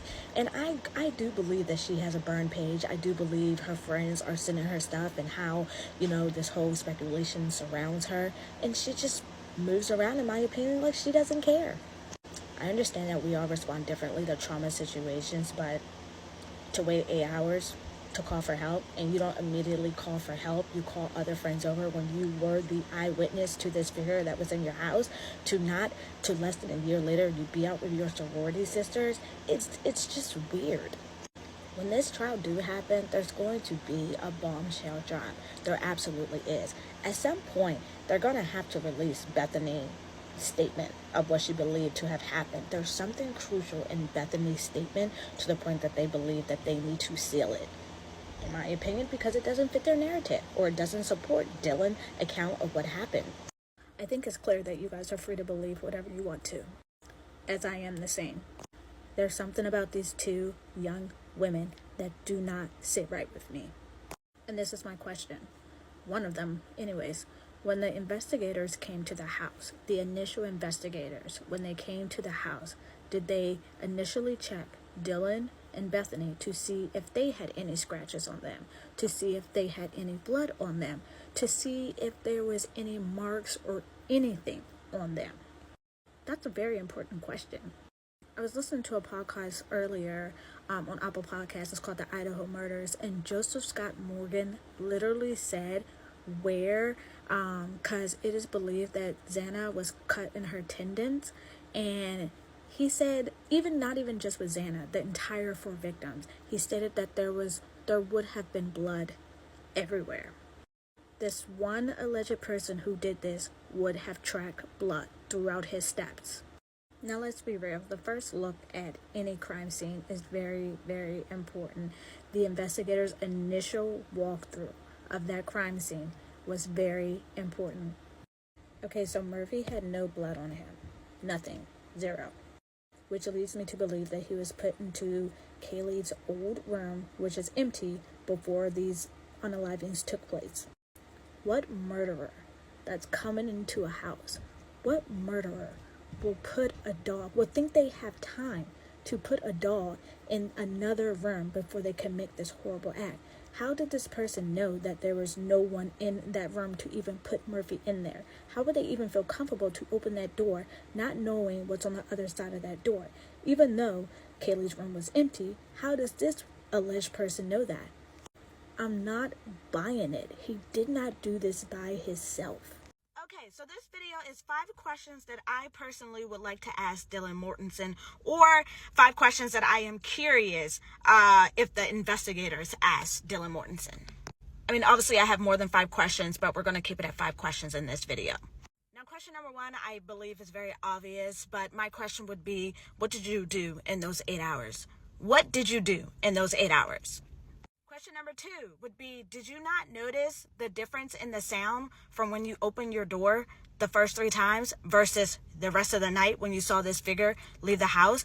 Did the quietness not alarm you? Did it not bother you? Question number 3, what made you believe that you were safe to remain in that house after you allegedly saw this intruder leave?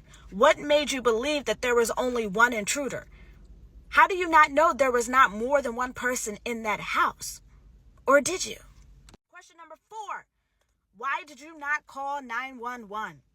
Let's say even after the 8 hours, the fact that it was not you who called 911, but you called other friends over, I'm just curious as to why you did that, just so I can better understand. Question number 5, which is a very important question. What were you and Bethany texting about before, during, and after the unalivings? What was so important that you guys were texting about? That you guys couldn't come in person? You guys were in the same house. How come you both didn't leave your bedrooms? Dylan, you opened your door 3 times. What was it? It was nothing to come out your room to go down the stairs and speak to Bethany. And vice versa. It was nothing for Bethany to come out of her room, go upstairs and speak to you.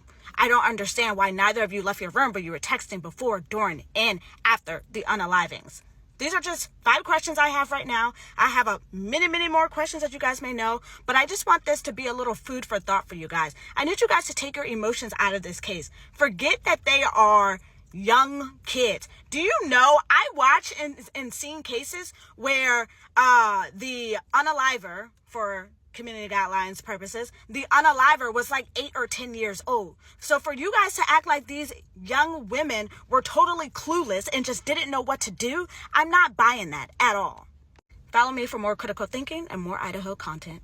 Okay, quick disclaimer in regards to the video that I last posted with my 5 questions that I had towards Dylan Mortensen, even though I have hundreds and hundreds of questions, but I only gave you guys 5 because, you know, I feel like that's all people can handle right now. However, I'm not the type of crime creator, especially when it comes to this case, that you can come to their page and be like, oh, well, maybe she did hear the screams and didn't know what to do.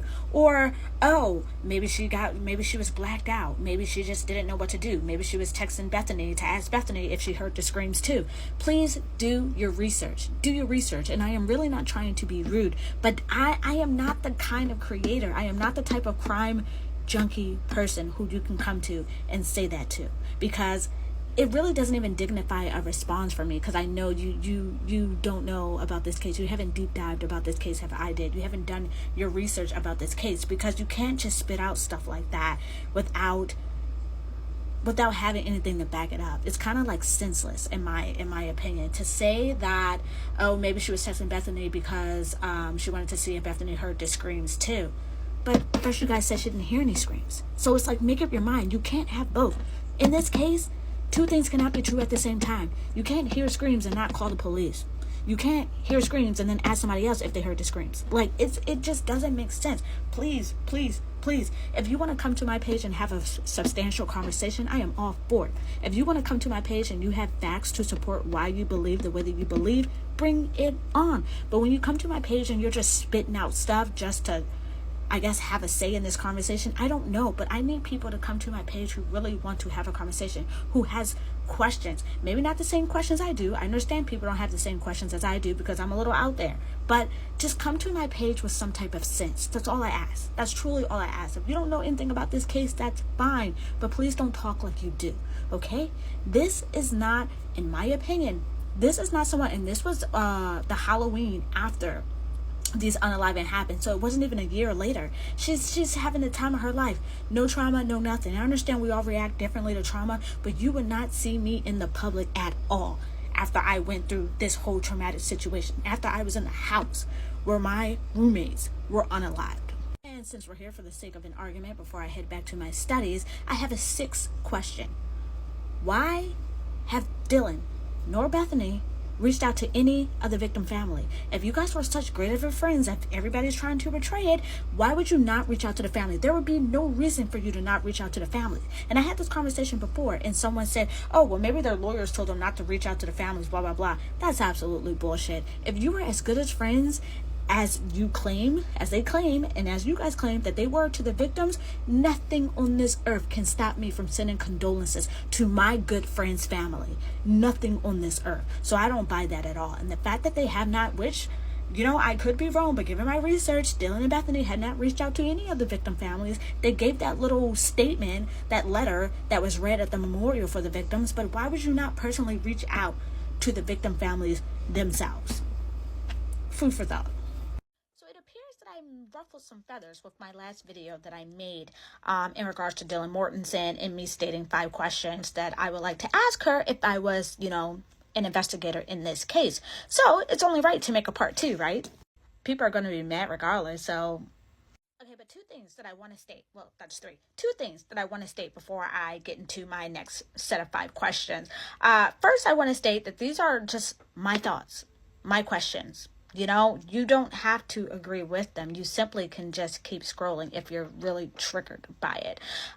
2, what you think I'm doing just by asking questions, solid questions, what you think I'm doing is nothing compared to what Ann Taylor and her team is going to do to her and Bethany when they get on that stand. So you guys saying that I'm being insensitive, this, that, and the third, all this other nonsense, you have no idea what the defense is going to do to her when she takes that stand. But I digress. Here is part 2 of another set of 5 questions that I will personally like to ask Dylan Mortensen, or would have asked Dylan Mortensen if I was an investigator on this case. Question number 1.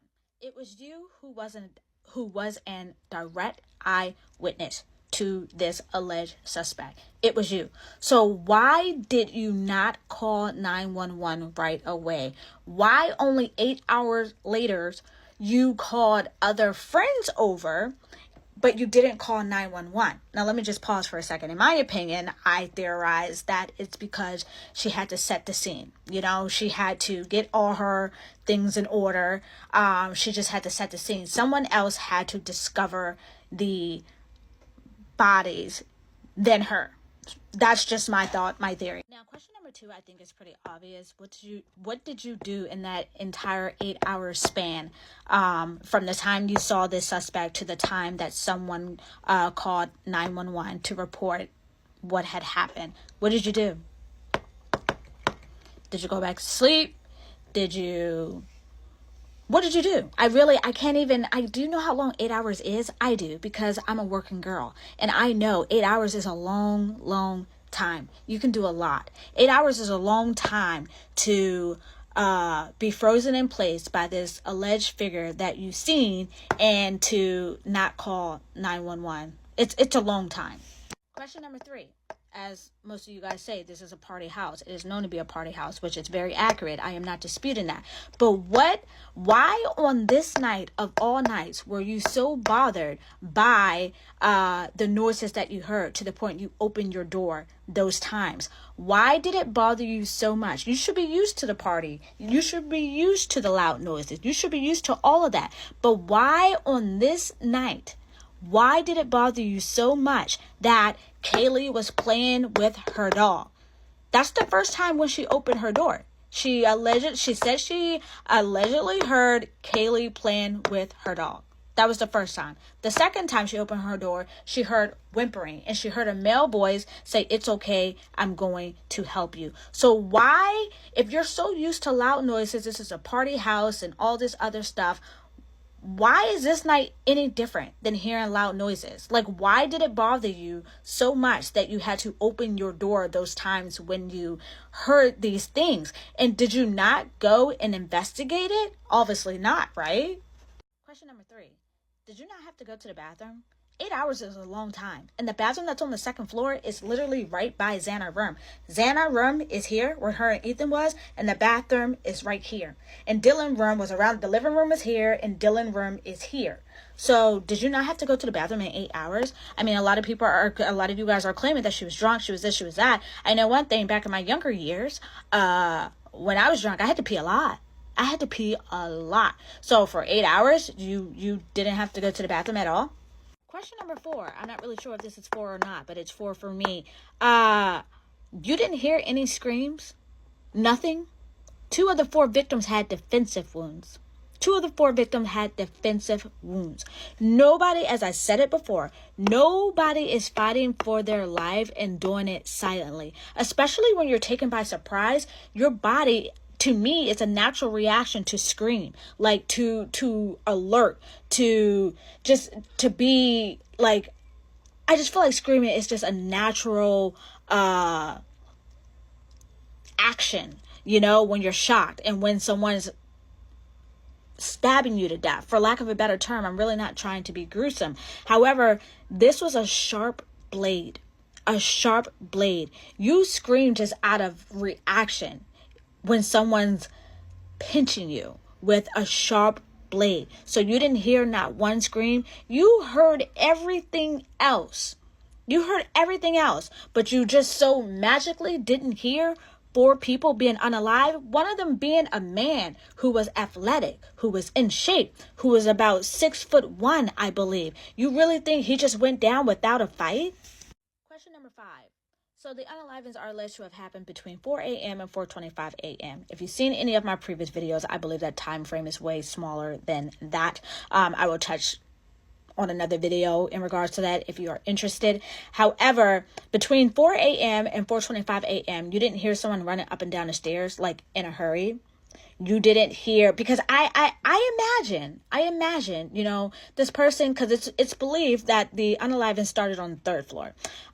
So I imagine this person had to go up and down the stairs at least twice. You know, they had to go up and then they had to come back down. So you didn't hear like stumping or male, like hard stumping coming down the stairs. I find it hard to believe that this person was tiptoeing, you know, someone who lived in the house the year prior, before the 4 did, or the 3 did, should I say, because Ethan was not a resident there.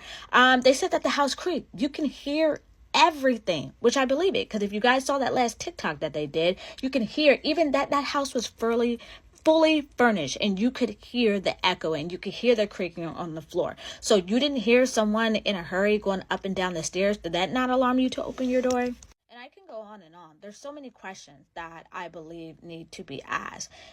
For you guys that are emotionally triggered in this case, thank God you are not going to be on this jury, because even I still don't feel like he'll get a fair trial. And a lot of people don't want to hear that, don't want to hear this, but he's entitled to a fair trial, regardless of what you believe. That is the foundation of this country. You are innocent until proven guilty.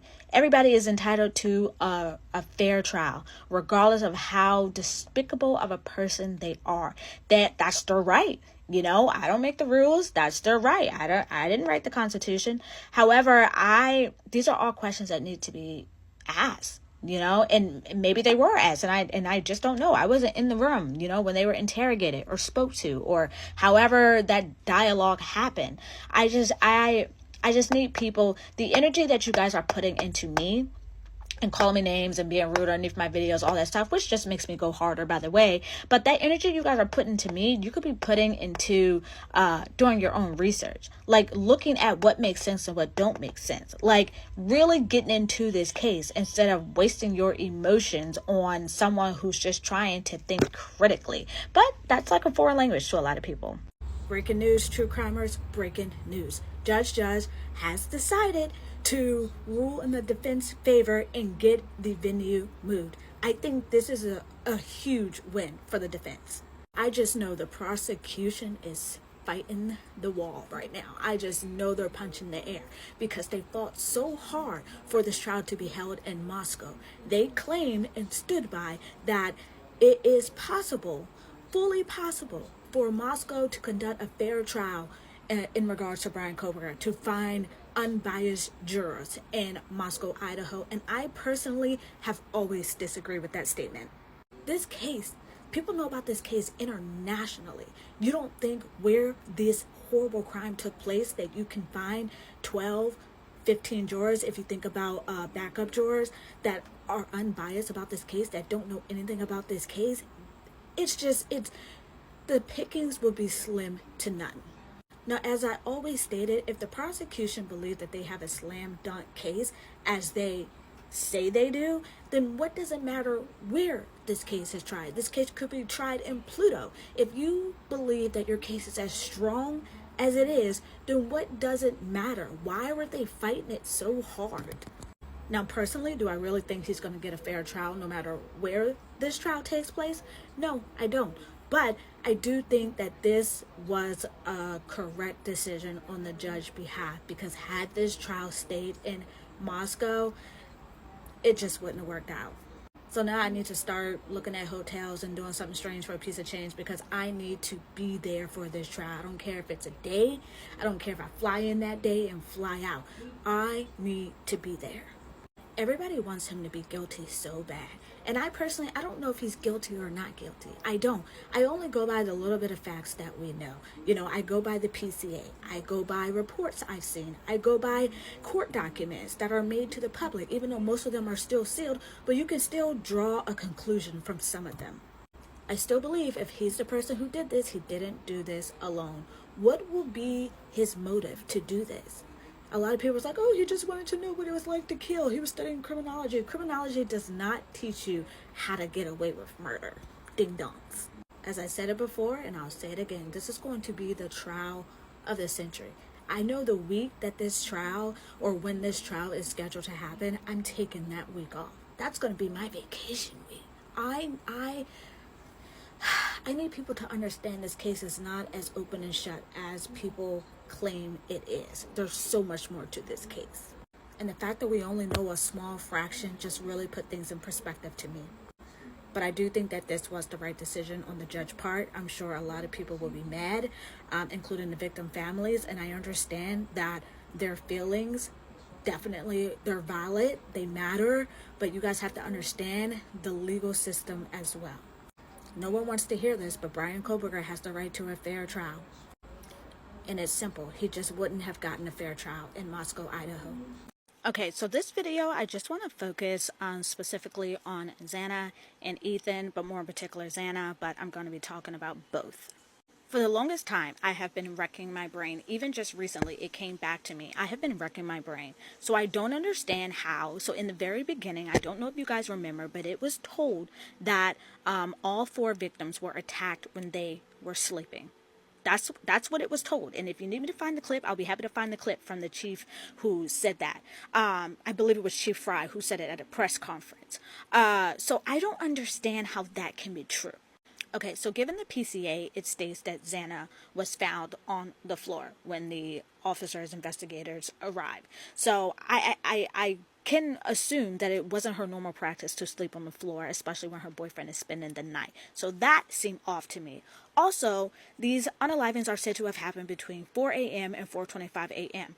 Xana got a DoorDash around 4 a.m. and she was scrolling on TikTok, I believe it said, at 4:12 a.m. So how could she have been attacked in her sleep? That's one of the reasons why I don't believe that, all victims were sleeping during the time that they were attacked.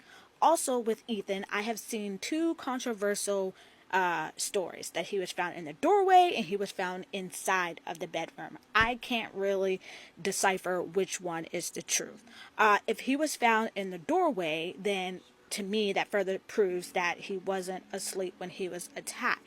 And if he was found inside of the room, I'm just very curious as to, was he found on the bed or was he found somewhere else? So given these two factors, I don't believe that all four were asleep when they were attacked. And even if Maddie and Kaylee were asleep when they were attacked, Maddie, it has been disclosed, was attacked first. So Maddie being attacked and someone, this is a sharp edged weapon and someone's just going at it, I don't believe that she was being attacked in silence. There's no way she was being attacked to the point where Kaylee was still sleeping. Okay, that's just not plausible. So Kaylee had to have woken up and screamed, yelled, been frantic. As her parents said in the Good Morning America interview that was done earlier this year, that she was essentially trapped because the bed was up against the wall. Maddie was on the outside. Kaylee was on the side that's closest to the wall. And how Maddie's bed was big, how it took up most of the room. So they stated Kaylee was essentially trapped.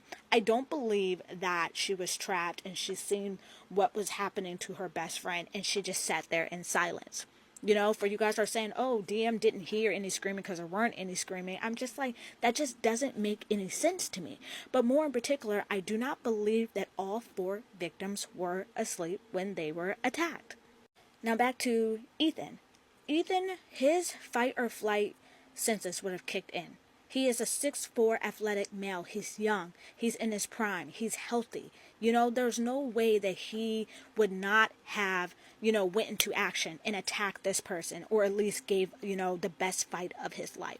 And there's no way that he did that in silence. And I have read and heard some reports where his throat, I don't really know if that's true or not, but I don't believe, even if that happened, I don't believe that's something that probably happened initially. I do believe that there was probably a scuffle going on, but I just don't believe that he went down without a scuffle.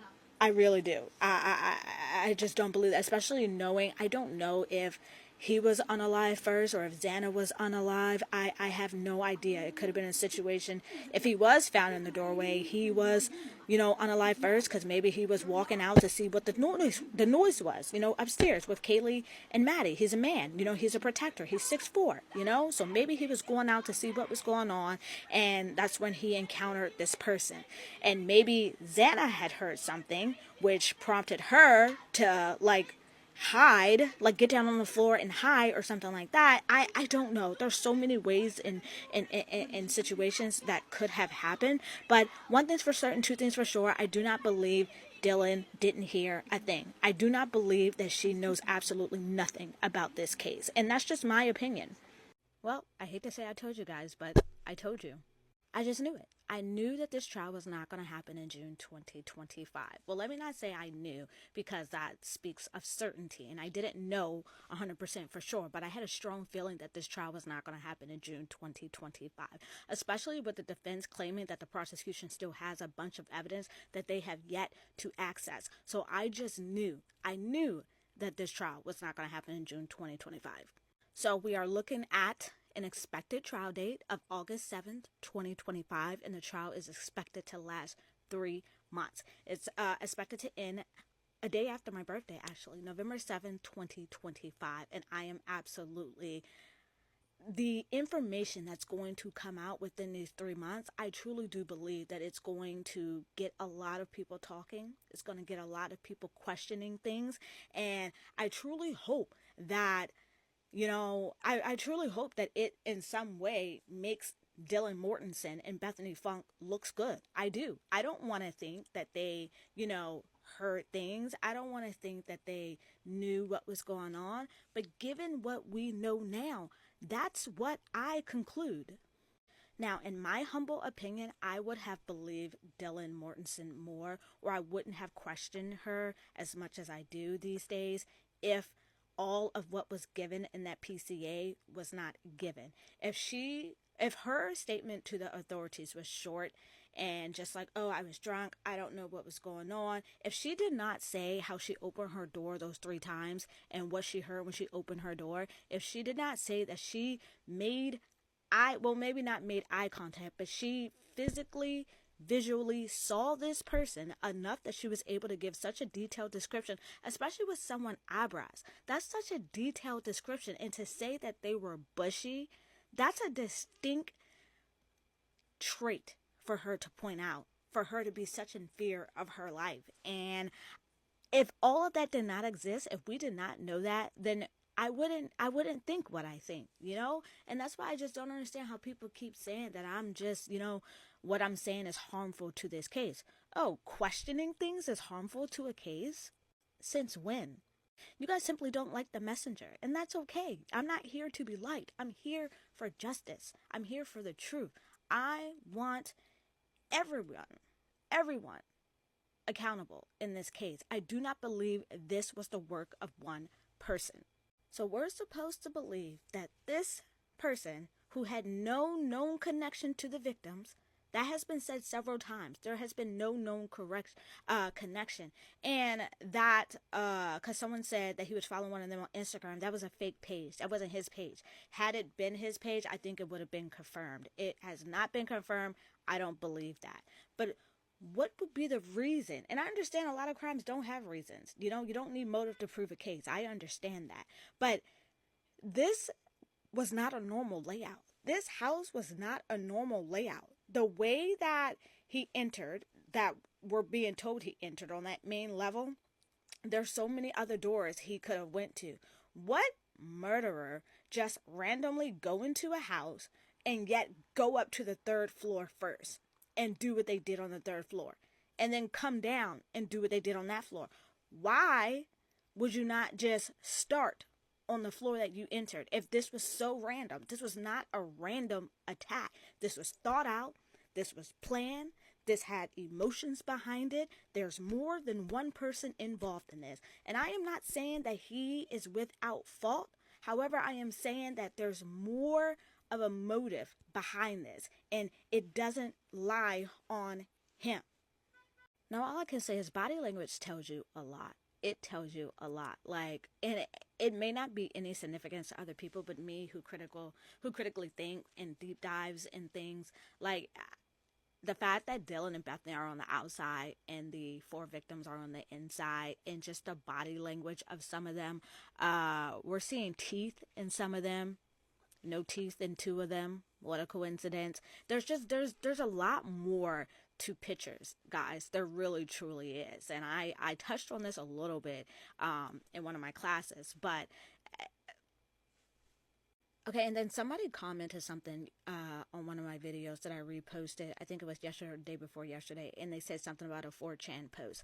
I don't read the 4chan's posts. I read it one time in the very, very beginning, and those people on there are a little bit out there. Y'all think I'm out there? I'm nowhere near out there. I'm very sane, and I talk about things from a logical perspective. These people are just blabbing things out their mouth that are untrue. That's what you call spreading misinformation. Not me. They go to another level with this case and just start talking crazy. I don't entertain 4chan. I don't look at it.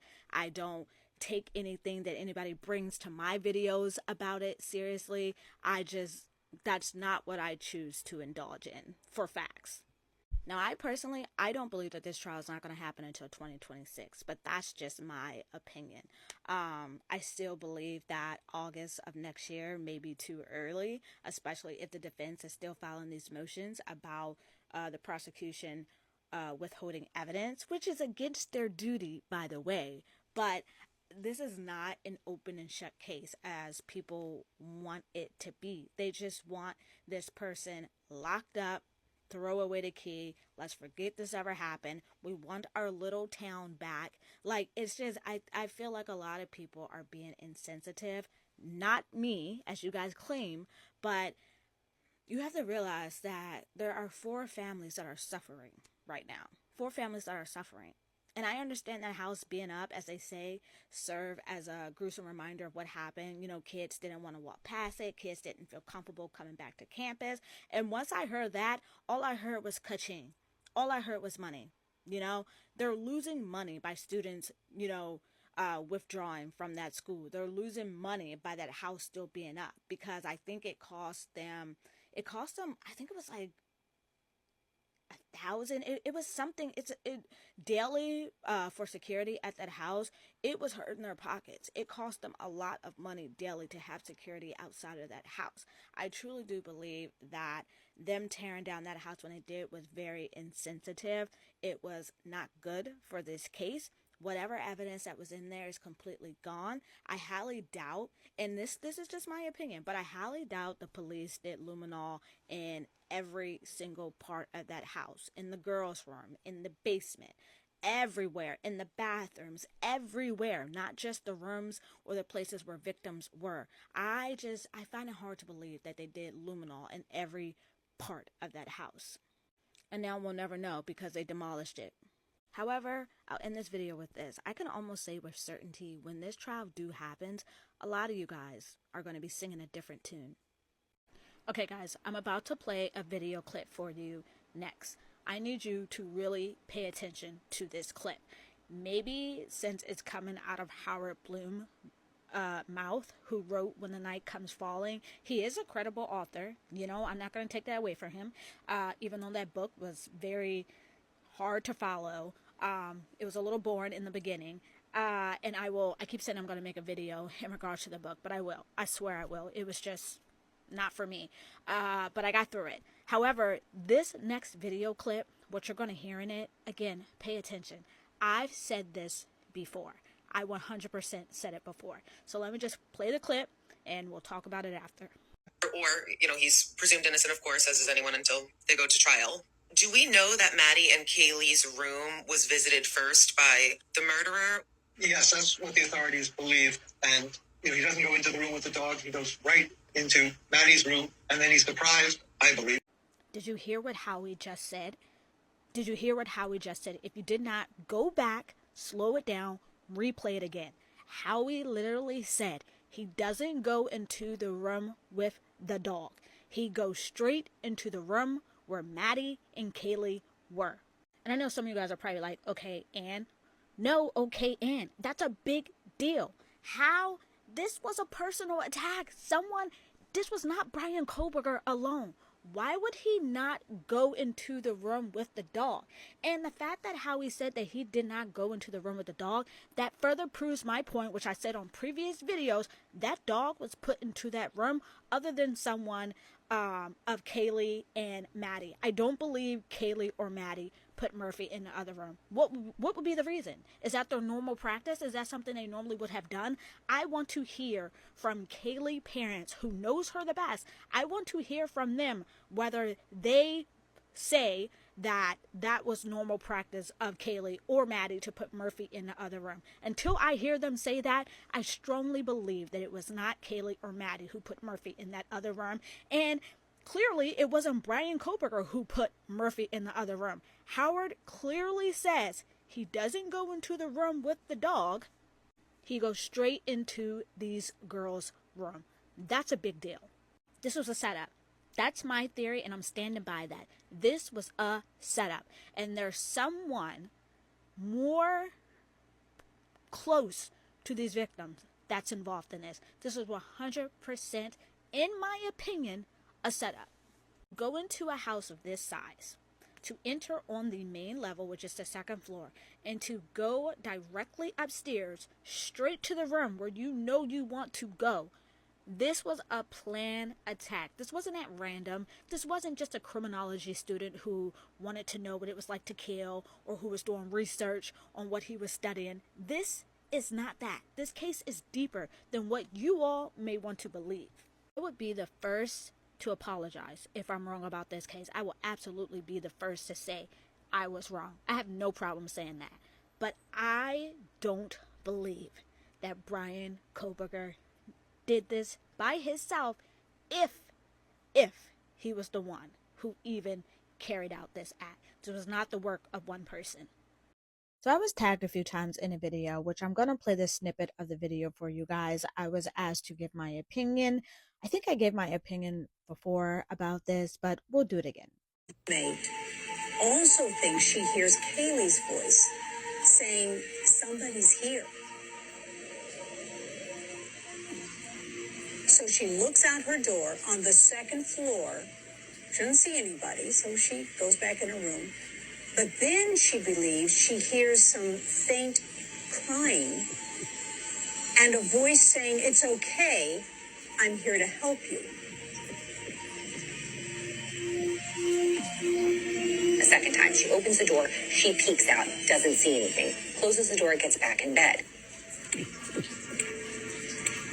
Then she opens the door a third time, and what she sees shakes her to her core. I really don't know where to begin. I've said my thoughts about Dylan Mortensen time and time again, and I will stand by it until I'm proven wrong. Nobody has yet to give me a solid defense that can make me think differently right now. So in this snippet, we just heard that she thought she heard what was Kaylee's voice say, there's someone here. She knows Kaylee's voice. I'm quite sure if she said that she thought she heard Kaylee's voice, she heard Kaylee's voice say, there's someone here. And again, I need to know the tone of Kaylee saying there's someone here. Was it a scared tone? Was it an exciting tone? Was it a surprised tone? Was it a frightening tone? Was it a loud tone? What kind of tone was it? Because that will says a lot to me. So then this snippet also goes and say the second time she opened her door, she didn't see anything. So she went back to bed. She closed her door and went back to bed. How do we know she went back to bed? How do they know that? I don't know where this snippet of this video is from. It was just on someone's page and I was tagged in it. So I don't know about that, guys. However, the 3 times that Dylan opened her door, it's because she heard something. It's because something alarmed her enough for her to get up or feel the need that she had to get up and open her door and do whatever it was when she opened her door. Magically, coincidentally, the 3rd time she opened her door is when she was faced with this figure that she didn't recognize, but she was able to just to get such a good enough description. And the person in this video said it shook her to her core. So it shook her to her core that she waited 8 hours to call for help. And she didn't even call 911. She called other friends over. So let's say that she didn't feel comfortable with calling 911, which I don't buy. But let's just say that for the sake of the argument. Then the same friends she called over 8 hours later could have been the same friends she called over right after she saw this figure. And this is another question I have. So she opened her door 3 times because she heard all these noises and all these different things. So did it not dawn on her when after she saw this alleged suspect, that house was pretty quiet? Like too darn quiet? And she's not a guest in this house. She lives in this house. So why would you not, if you heard whimpering, if you heard Kaylee say, I think someone's here, if you heard a male voice say, it's okay, I'm going to help you, why would you just open your door and not step out to see what was going on? That's your house. You reside there. You're not a guest there. Why would you not step outside? And the thing that really gets me, besides the 8-hour gap, is when she saw this figure and she was allegedly frozen into place, shook to her core, as this person says, how does she know that this was the only person in the house? How does she know that this person really left? How did she know that this person wasn't coming back? How does she know that this was the only person in the house? And I'm so curious as to what her and Bethany were texting about before, during, and after this massacre. They were texting one another. That has been proven. I I can't understand how people are not looking at them and questioning the things that don't make sense, because there's a lot that don't make sense. You're on the same level with Xana and Ethan were unalive. You're right underneath where Kaylee and Maddie were unalive. And we're supposed to believe that she heard just this little bit of stuff. She heard just enough, but not enough. That's what you guys want me to believe. I don't buy it. I don't. We don't live in this cookie cut world where your friends won't harm you, where your friends won't do something brutal to you. That's the world we live in, sadly. Her account of what happened does not make sense, and nobody will ever convince me otherwise. I'm not saying Brian Koberger is without fault. I said that a million times. But there was a reason this happened. And if he was involved, there was a reason he was involved. There was at least another person involved in this with him. Someone who knew the victims, someone who knew the layout of this house. This didn't just happen randomly because this criminology student just wanted to know what it was like to kill or if he could get away with unaliving somebody. This is not that case, in my opinion. Now, these are just my thoughts. You can just keep scrolling. You don't have to agree.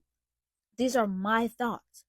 But it just doesn't make sense. And no one's going to gaslight me that she heard this stuff but didn't hear everything else that was going on. That when she woke up, she didn't see blood in that house. That she didn't have to go to the bathroom within that entire 8 hours. It doesn't make sense. A 5-year-old know how to call 911. So you mean to tell me a young person in their early 20s don't know how to call 911? And for those of you who are saying, oh, she was under the influence, and her whole description, her whole account of what happened those early morning hours need to be thrown out. It absolutely need to be thrown out. And I tell you one thing, when she takes the stand, which, mark my words, her lawyer, I highly think that they are going to try and get like her face. They're not going to want to have it videotaped. They're going to fight tooth and nail not to have it videotaped. And I don't believe that this entire trial is going to be filmed. That's just my opinion. There's some loopholes or there's something that Bethany and Dylan attorneys are going to try and get for their faces not to be displayed while they're testifying, or for their testimony not to be videotaped at all. She was able to hear clearly what she thought was Kaylee playing with her dog. She was able to hear clearly Kaylee's voice say, I think there's someone here. She was able clearly to hear whimpering. She was able clearly to hear a male voice say, it's okay, I'm going to help you. But she couldn't walk out her room just to see what was going on. That's your house. And you were so bothered by what was going on that you got out of your bed and opened your door. If you were not doing anything, or if you were not planning to do anything, why would you just open your door? What was opening your door doing? What did you say when you opened your door? I heard some people report that she screamed to the roommates to quiet down and XYZ. She heard 4 people being killed. I personally want to know, why is it so hard for people to believe that maybe, just maybe, this case is not as black and white as they want us to believe it is? I get that nobody wants to ever believe that it's people who closest to you who will hurt you in the most worst way. But 8 to 9 times out of 10, it pretty much is. Most victims of crimes, they know their attacker. They know who committed the crime against them. And I think it's a hard concept for people to understand, especially for those who don't really know much about this genre, who've never really been through anything in life, who lives this cookie cut, protected, sheltered life. I am none of those. I know the things that people have done. I have watched so many documentaries on crime and who commit crime. I am taking the classes now. I have been reading the statistics, and it is almost always someone who is familiar with the victim. So I constantly get the comment, how do you know there were screams? How do you know there were screams? You're right. I 100% don't know anything in regards to this case. I am just using a little bit of facts that we know, my education, and I am drawing a conclusion. I am drawing a theory, my theory. In my opinion, I do believe there was some type of noise made, whether that was a scream, a yell, or something. She literally stated, it literally states in the PCA that Dylan Mortensen heard whimpering. And then she heard a male voice say, "It's okay, I'm going to help you." And this was all after she heard allegedly Kaylee say, "I think there's someone here." All of these things, that occurred. And all of these other things that occurred that prompted her to open her door those 3 times that she did. So why would she, this is her house, this is where she resides. Why would she not go out and investigate? Why would she not go, if what she thought was, Kaylee say, "I think there's someone here"? Like, my question is, did she text Kaylee? Did she text any of the roommates besides Bethany that we know of and ask, "Hey, are you okay? Hey, what's going on? I heard you say, I think there's someone here." Or "I think I hear Xana or crying coming from Xana's room. Like, what's going on?" If there is no text messages sent from Dylan Mortensen to Kaylee, Maddie, or Xana, then that, in my opinion, says a lot. So the PCA then goes on to say that Dylan Mortensen locked herself in her room, how she was in this frozen shock phase. You don't just do that for no reason, okay? After you was in this frozen shock phase, you went to your room and you locked yourself in your room, which leads me to believe that you were in fear to some degree. Something alarmed you. Something shocked you. In order for her body to go into a frozen shock phase, something alarmed her. Something stunned her so much, okay, that she went into this alleged stage.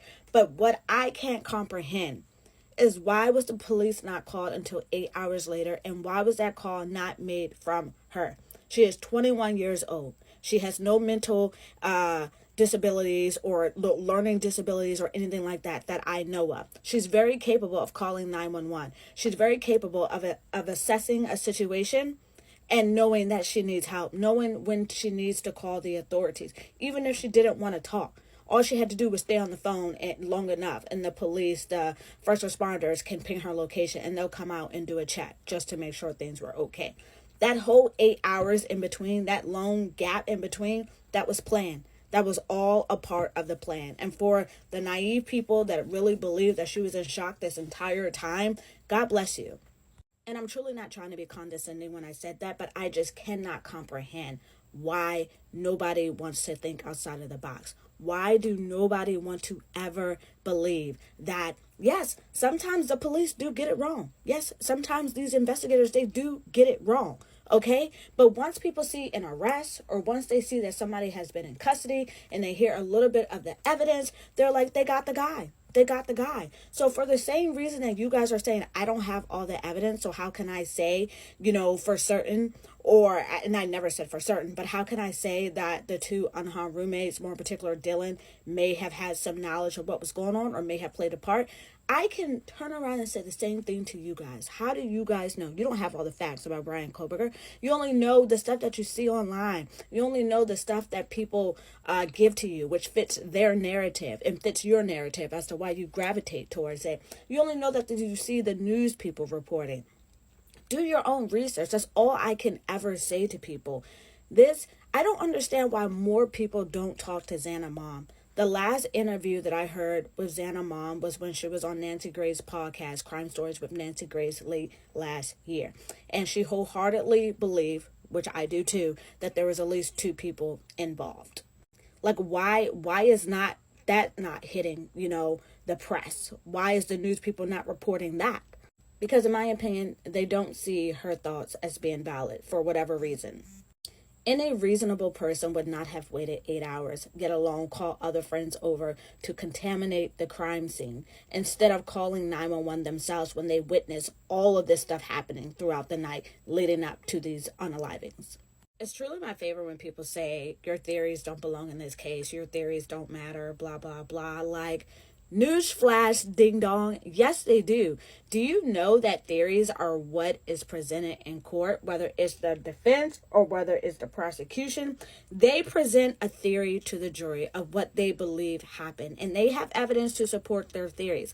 I personally have evidence to support my theories. That's how I came with my theories, from a little bit of facts and a little bit of evidence that we know. But theories do belong in this system. They do belong in law, okay? The prosecution and the defense, they weren't there when these crimes happened. They look at the evidence, they examine the evidence, they do their discovery and everything that they need to do to draw a theory of what they believe occurred and what the evidence they have support.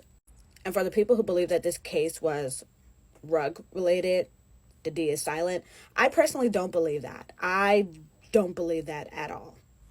There's no motive for Bryan Kohberger to want to do this, or yet alone want to do this by himself. This was a personal act. To unalive someone with a sharp-edged weapon that was used, can't really say the word because we live in a sensitive world now, but to unalive 4 people with that weapon, that was a personal gesture. That was a personal act. There's something deeper that happened regarding, the victims and these people who were involved. And I say these people because I don't believe this was the act of one person.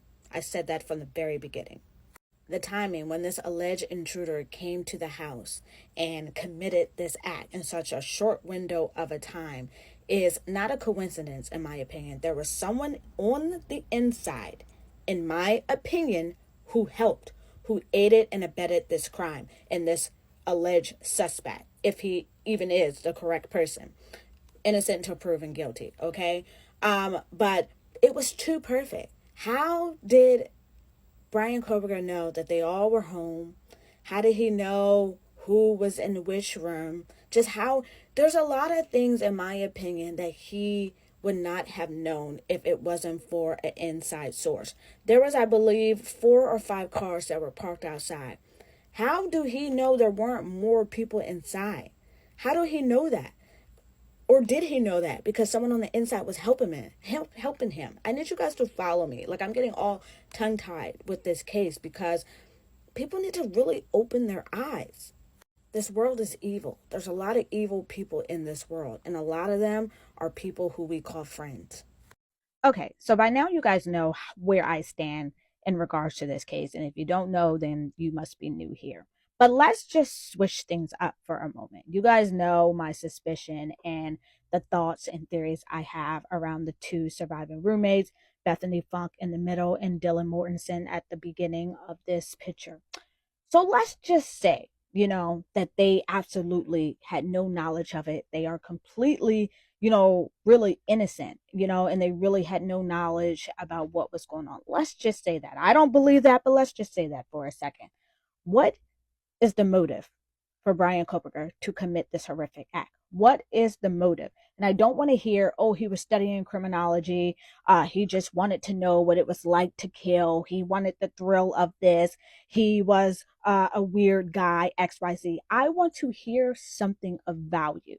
For you guys who don't believe that, Dylan or Bethany or anyone else had anything to do with this, and this was solely Bryan Kohberger, I want you to tell me, what do you think his motive was?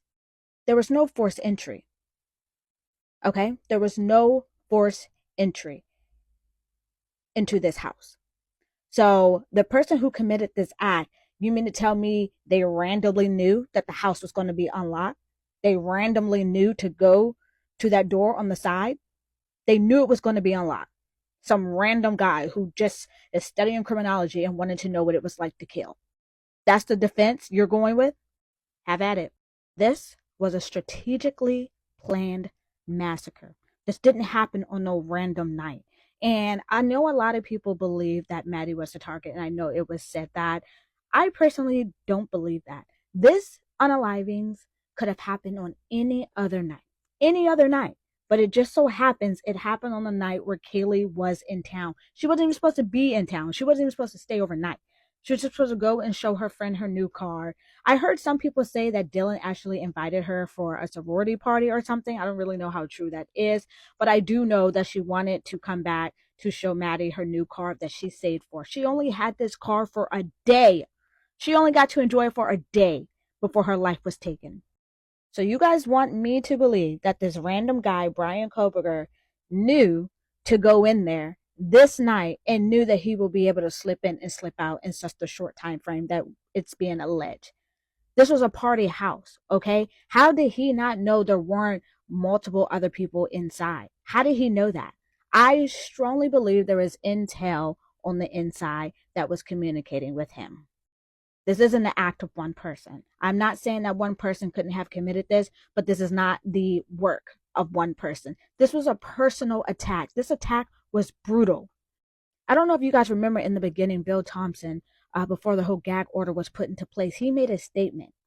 And he stated that one of the 4 victims was undoubtedly targeted. Undoubtedly targeted. And I personally believe that person was Kaylee. It was also said on News Nation that Kaylee's wounds were significantly worse than Maddie. I don't really know about Xana or Ethan. I do know Xana fingers were to the point where they were almost severed because she was defending herself.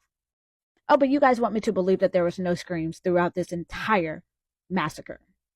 And I hear a lot of people say or ask me, do I think they'll ever find the murder weapon? Absolutely not. I don't. At this point, I truly do not. And I also believe that they won't find it because this was the act of more than one person. He possibly could not have even been the person who got rid of the murder weapon. And I'm very curious as to if the stab wounds of the victim, were they all conclusively from one knife, from the same knife? I think that's very important, because if not, then it could lead to more than one person being involved. Regardless of the fact, I believe there was at least 2 people involved in this massacre. And as of right now, nobody can convince me any differently.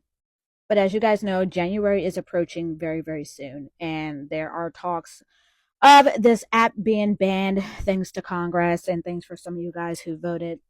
I'm not even going to say it. But if you like my IDAHO4 content and you are interested in more of it, next year is when the trial is supposed to be happening in August. So give me a follow on YouTube. Next year, I will certainly be posting more on my YouTube about this case, especially if there's no TikTok, because where else am I going to talk about it? So just make sure you give me a follow, subscribe to my channel. You don't even have to subscribe. Just, this is what my channel is. You can watch my videos. I don't really care if people subscribe or not. I don't consider myself to be a content creator like that. I just like to talk true crime. I like critical thinking, and I just like this field. This simply was not the work of one person, and nobody will ever convince me of that. There's a lot more to this case than people want to believe. For the life of me, I don't know why people can't understand that this could be a possible motive, that this could be a possible, scenario in this case. Again, these are just my thoughts and my theories. Nothing has been confirmed, and Dylan or Bethany has not been formally accused of anything. However, this picture, obviously, as you can see, I got from Maddie's Instagram page. I have had several pictures of friends on my Instagram pages, and they did not like me. They did not like me. I wouldn't go as far to say as they were jealous of me, but they did not like me. Okay. And I didn't know that. I'm just as clueless as ever. It's like, oh, we're best friends. We're this, we're that. People who smile next to you, it's so sad, but those are the people that you have to watch the most. We don't know the dynamics of their friendship. We truly do not. Just because you guys see smiling pictures online, you don't know the inside of their friendships. Like, yeah, they may have had a lot of great moments, just as I did with my friends. That still does not mean anything. People are very good at having alternative motives. They're very good of being wolves in sheep clothing, for lack of better terms.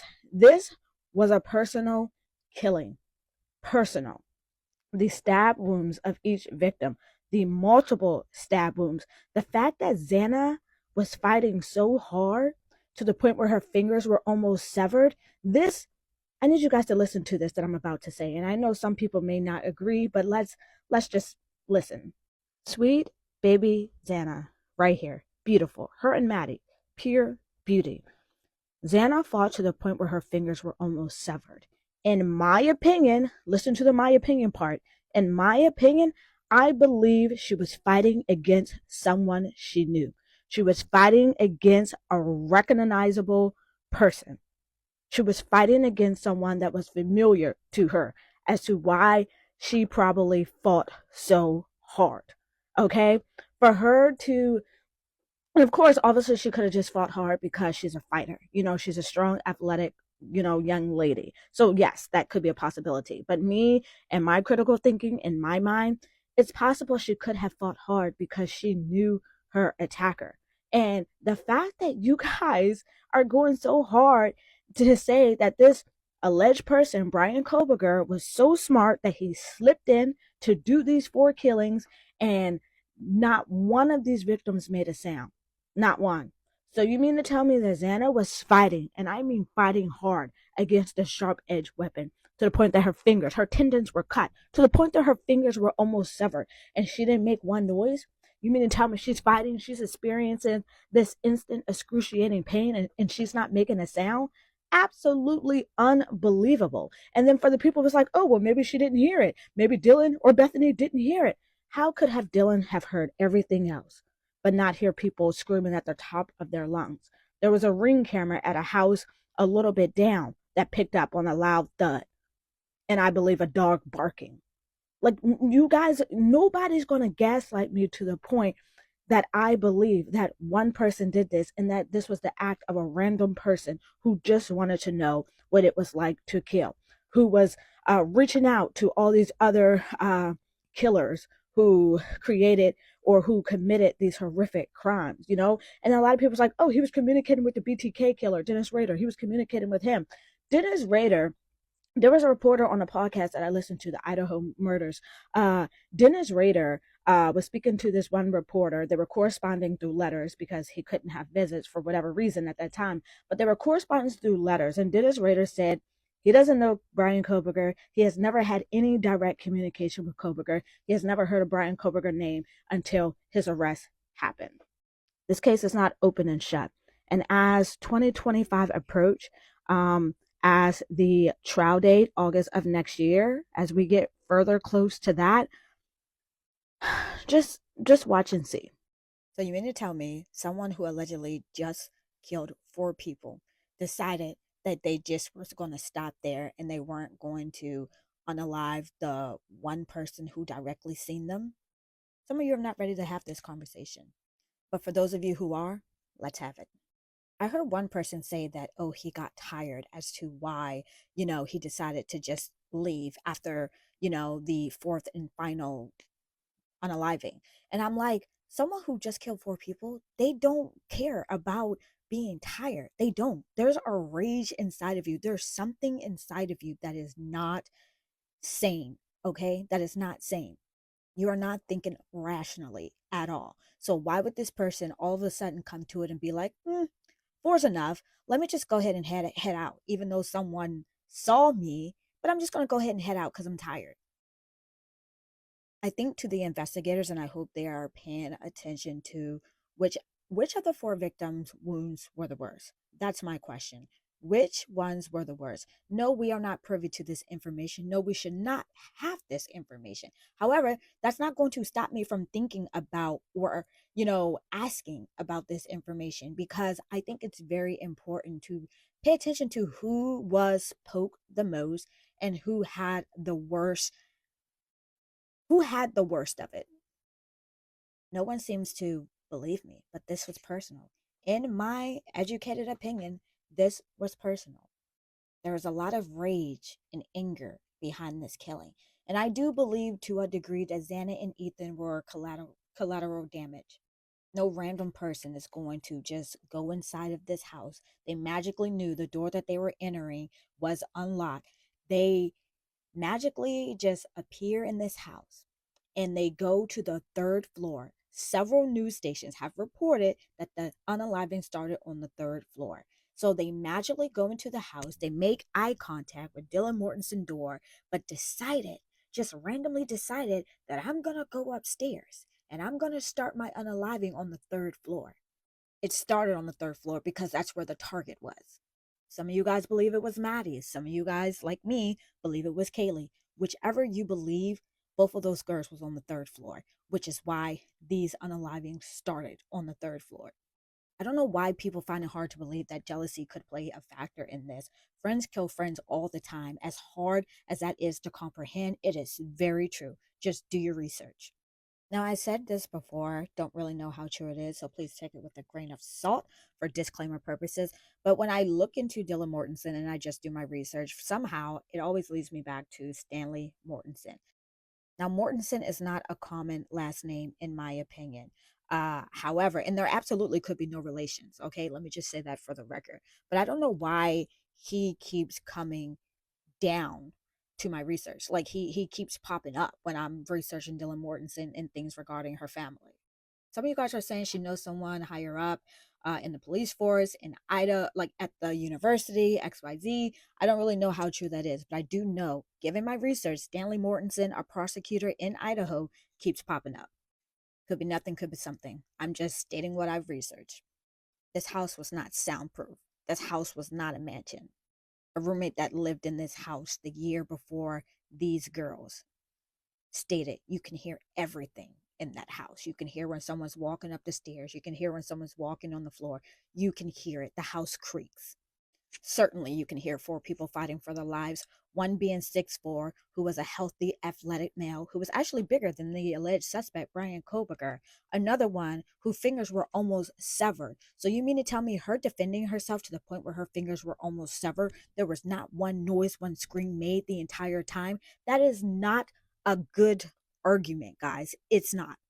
It truly breaks my heart that not only this happened to 4 people who had their entire life ahead of them, but it breaks my heart to believe that we will never get to the full truth of it.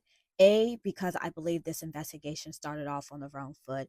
B, and this is a big B, because they demolished the house. I do not understand why they did that before our trial even happened. You may think you got everything in that house, but 9 times out of 10, it's never that way at all.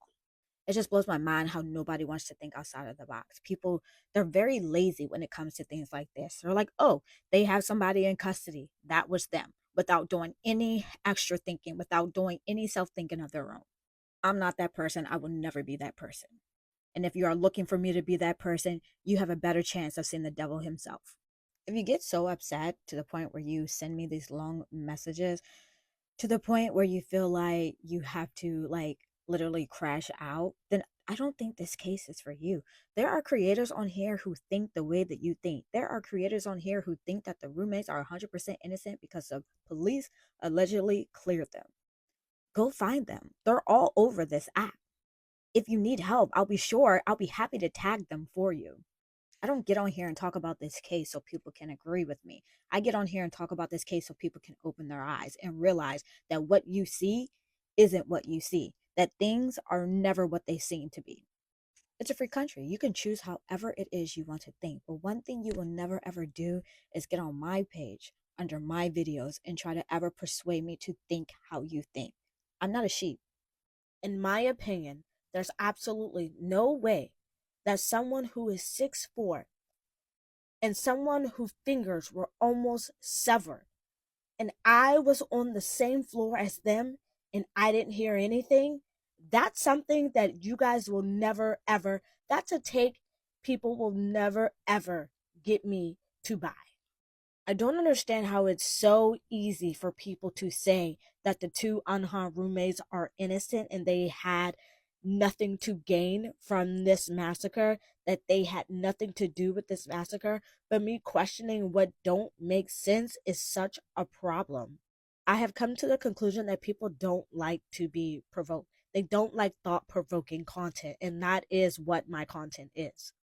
And it's not even what I strive for. It's just how people perceives it. By simply asking questions and pointing out the elephant in the room and saying the quiet part out loud. This was a targeted attack.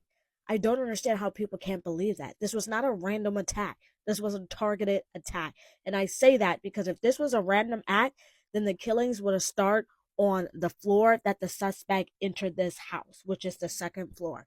The first door that they made eye contact with was bedroom D, which is Dylan Mortensen's door. If this was not a random attack, then these killings would not have started on the 3rd floor as they did.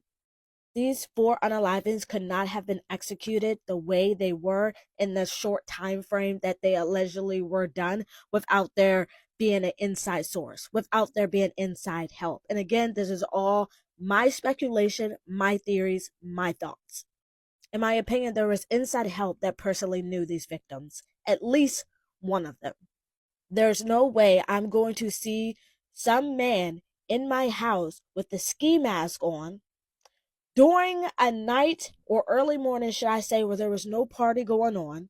Far as I know, there was no one else home except for me and my roommates.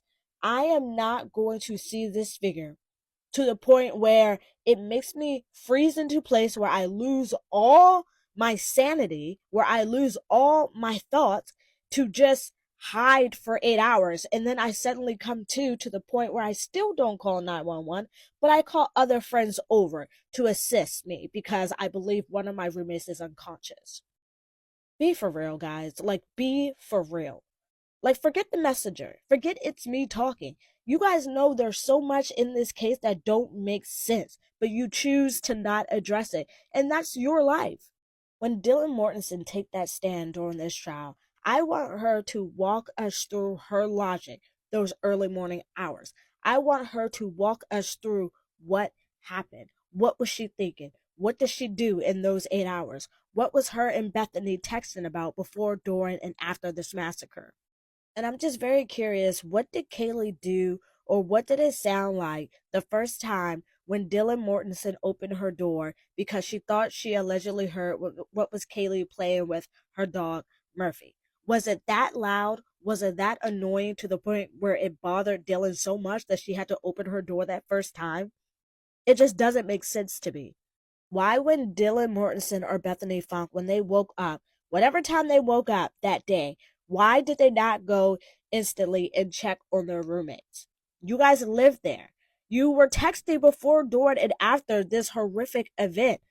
Dylan Mortensen, you see someone in your house who made you freeze into place, which therefore they alarmed you. They scared you. What about them scared you, but not scare you enough that you had to call 911 right then and there? Why stay in a house where you see this intruder? How do you know that's the only intruder? How do you know they're not coming back? How do you know there's not someone still inside that house?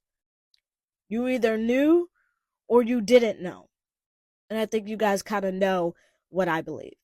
You can say I'm being insensitive. You can say I'm doing this. You can say I'm doing that. You can say, and this is my favorite, where people comment my opinion about this case doesn't matter. Like, my opinion do not belong, in law. And I'm like, are you freaking kidding me, Sherlock?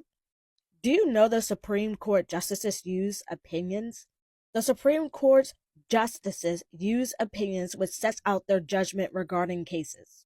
And it sets out the reasoning behind their judgment regarding these said cases. There's a majority opinion, concurrent opinion, dissent opinion, plurality opinion. Like, do your own research. Opinion do belong in law. I will continue to scream it from the rooftop that this case was personal. This case didn't just randomly happen on the night that it happened. This was a strategic massacre. Very well thought out. The person, or in my opinion, the people who committed this horrific act, they knew what it was they wanted to do. This was a well thought out attack. I've never once said Bryan Kohberger was not guilty.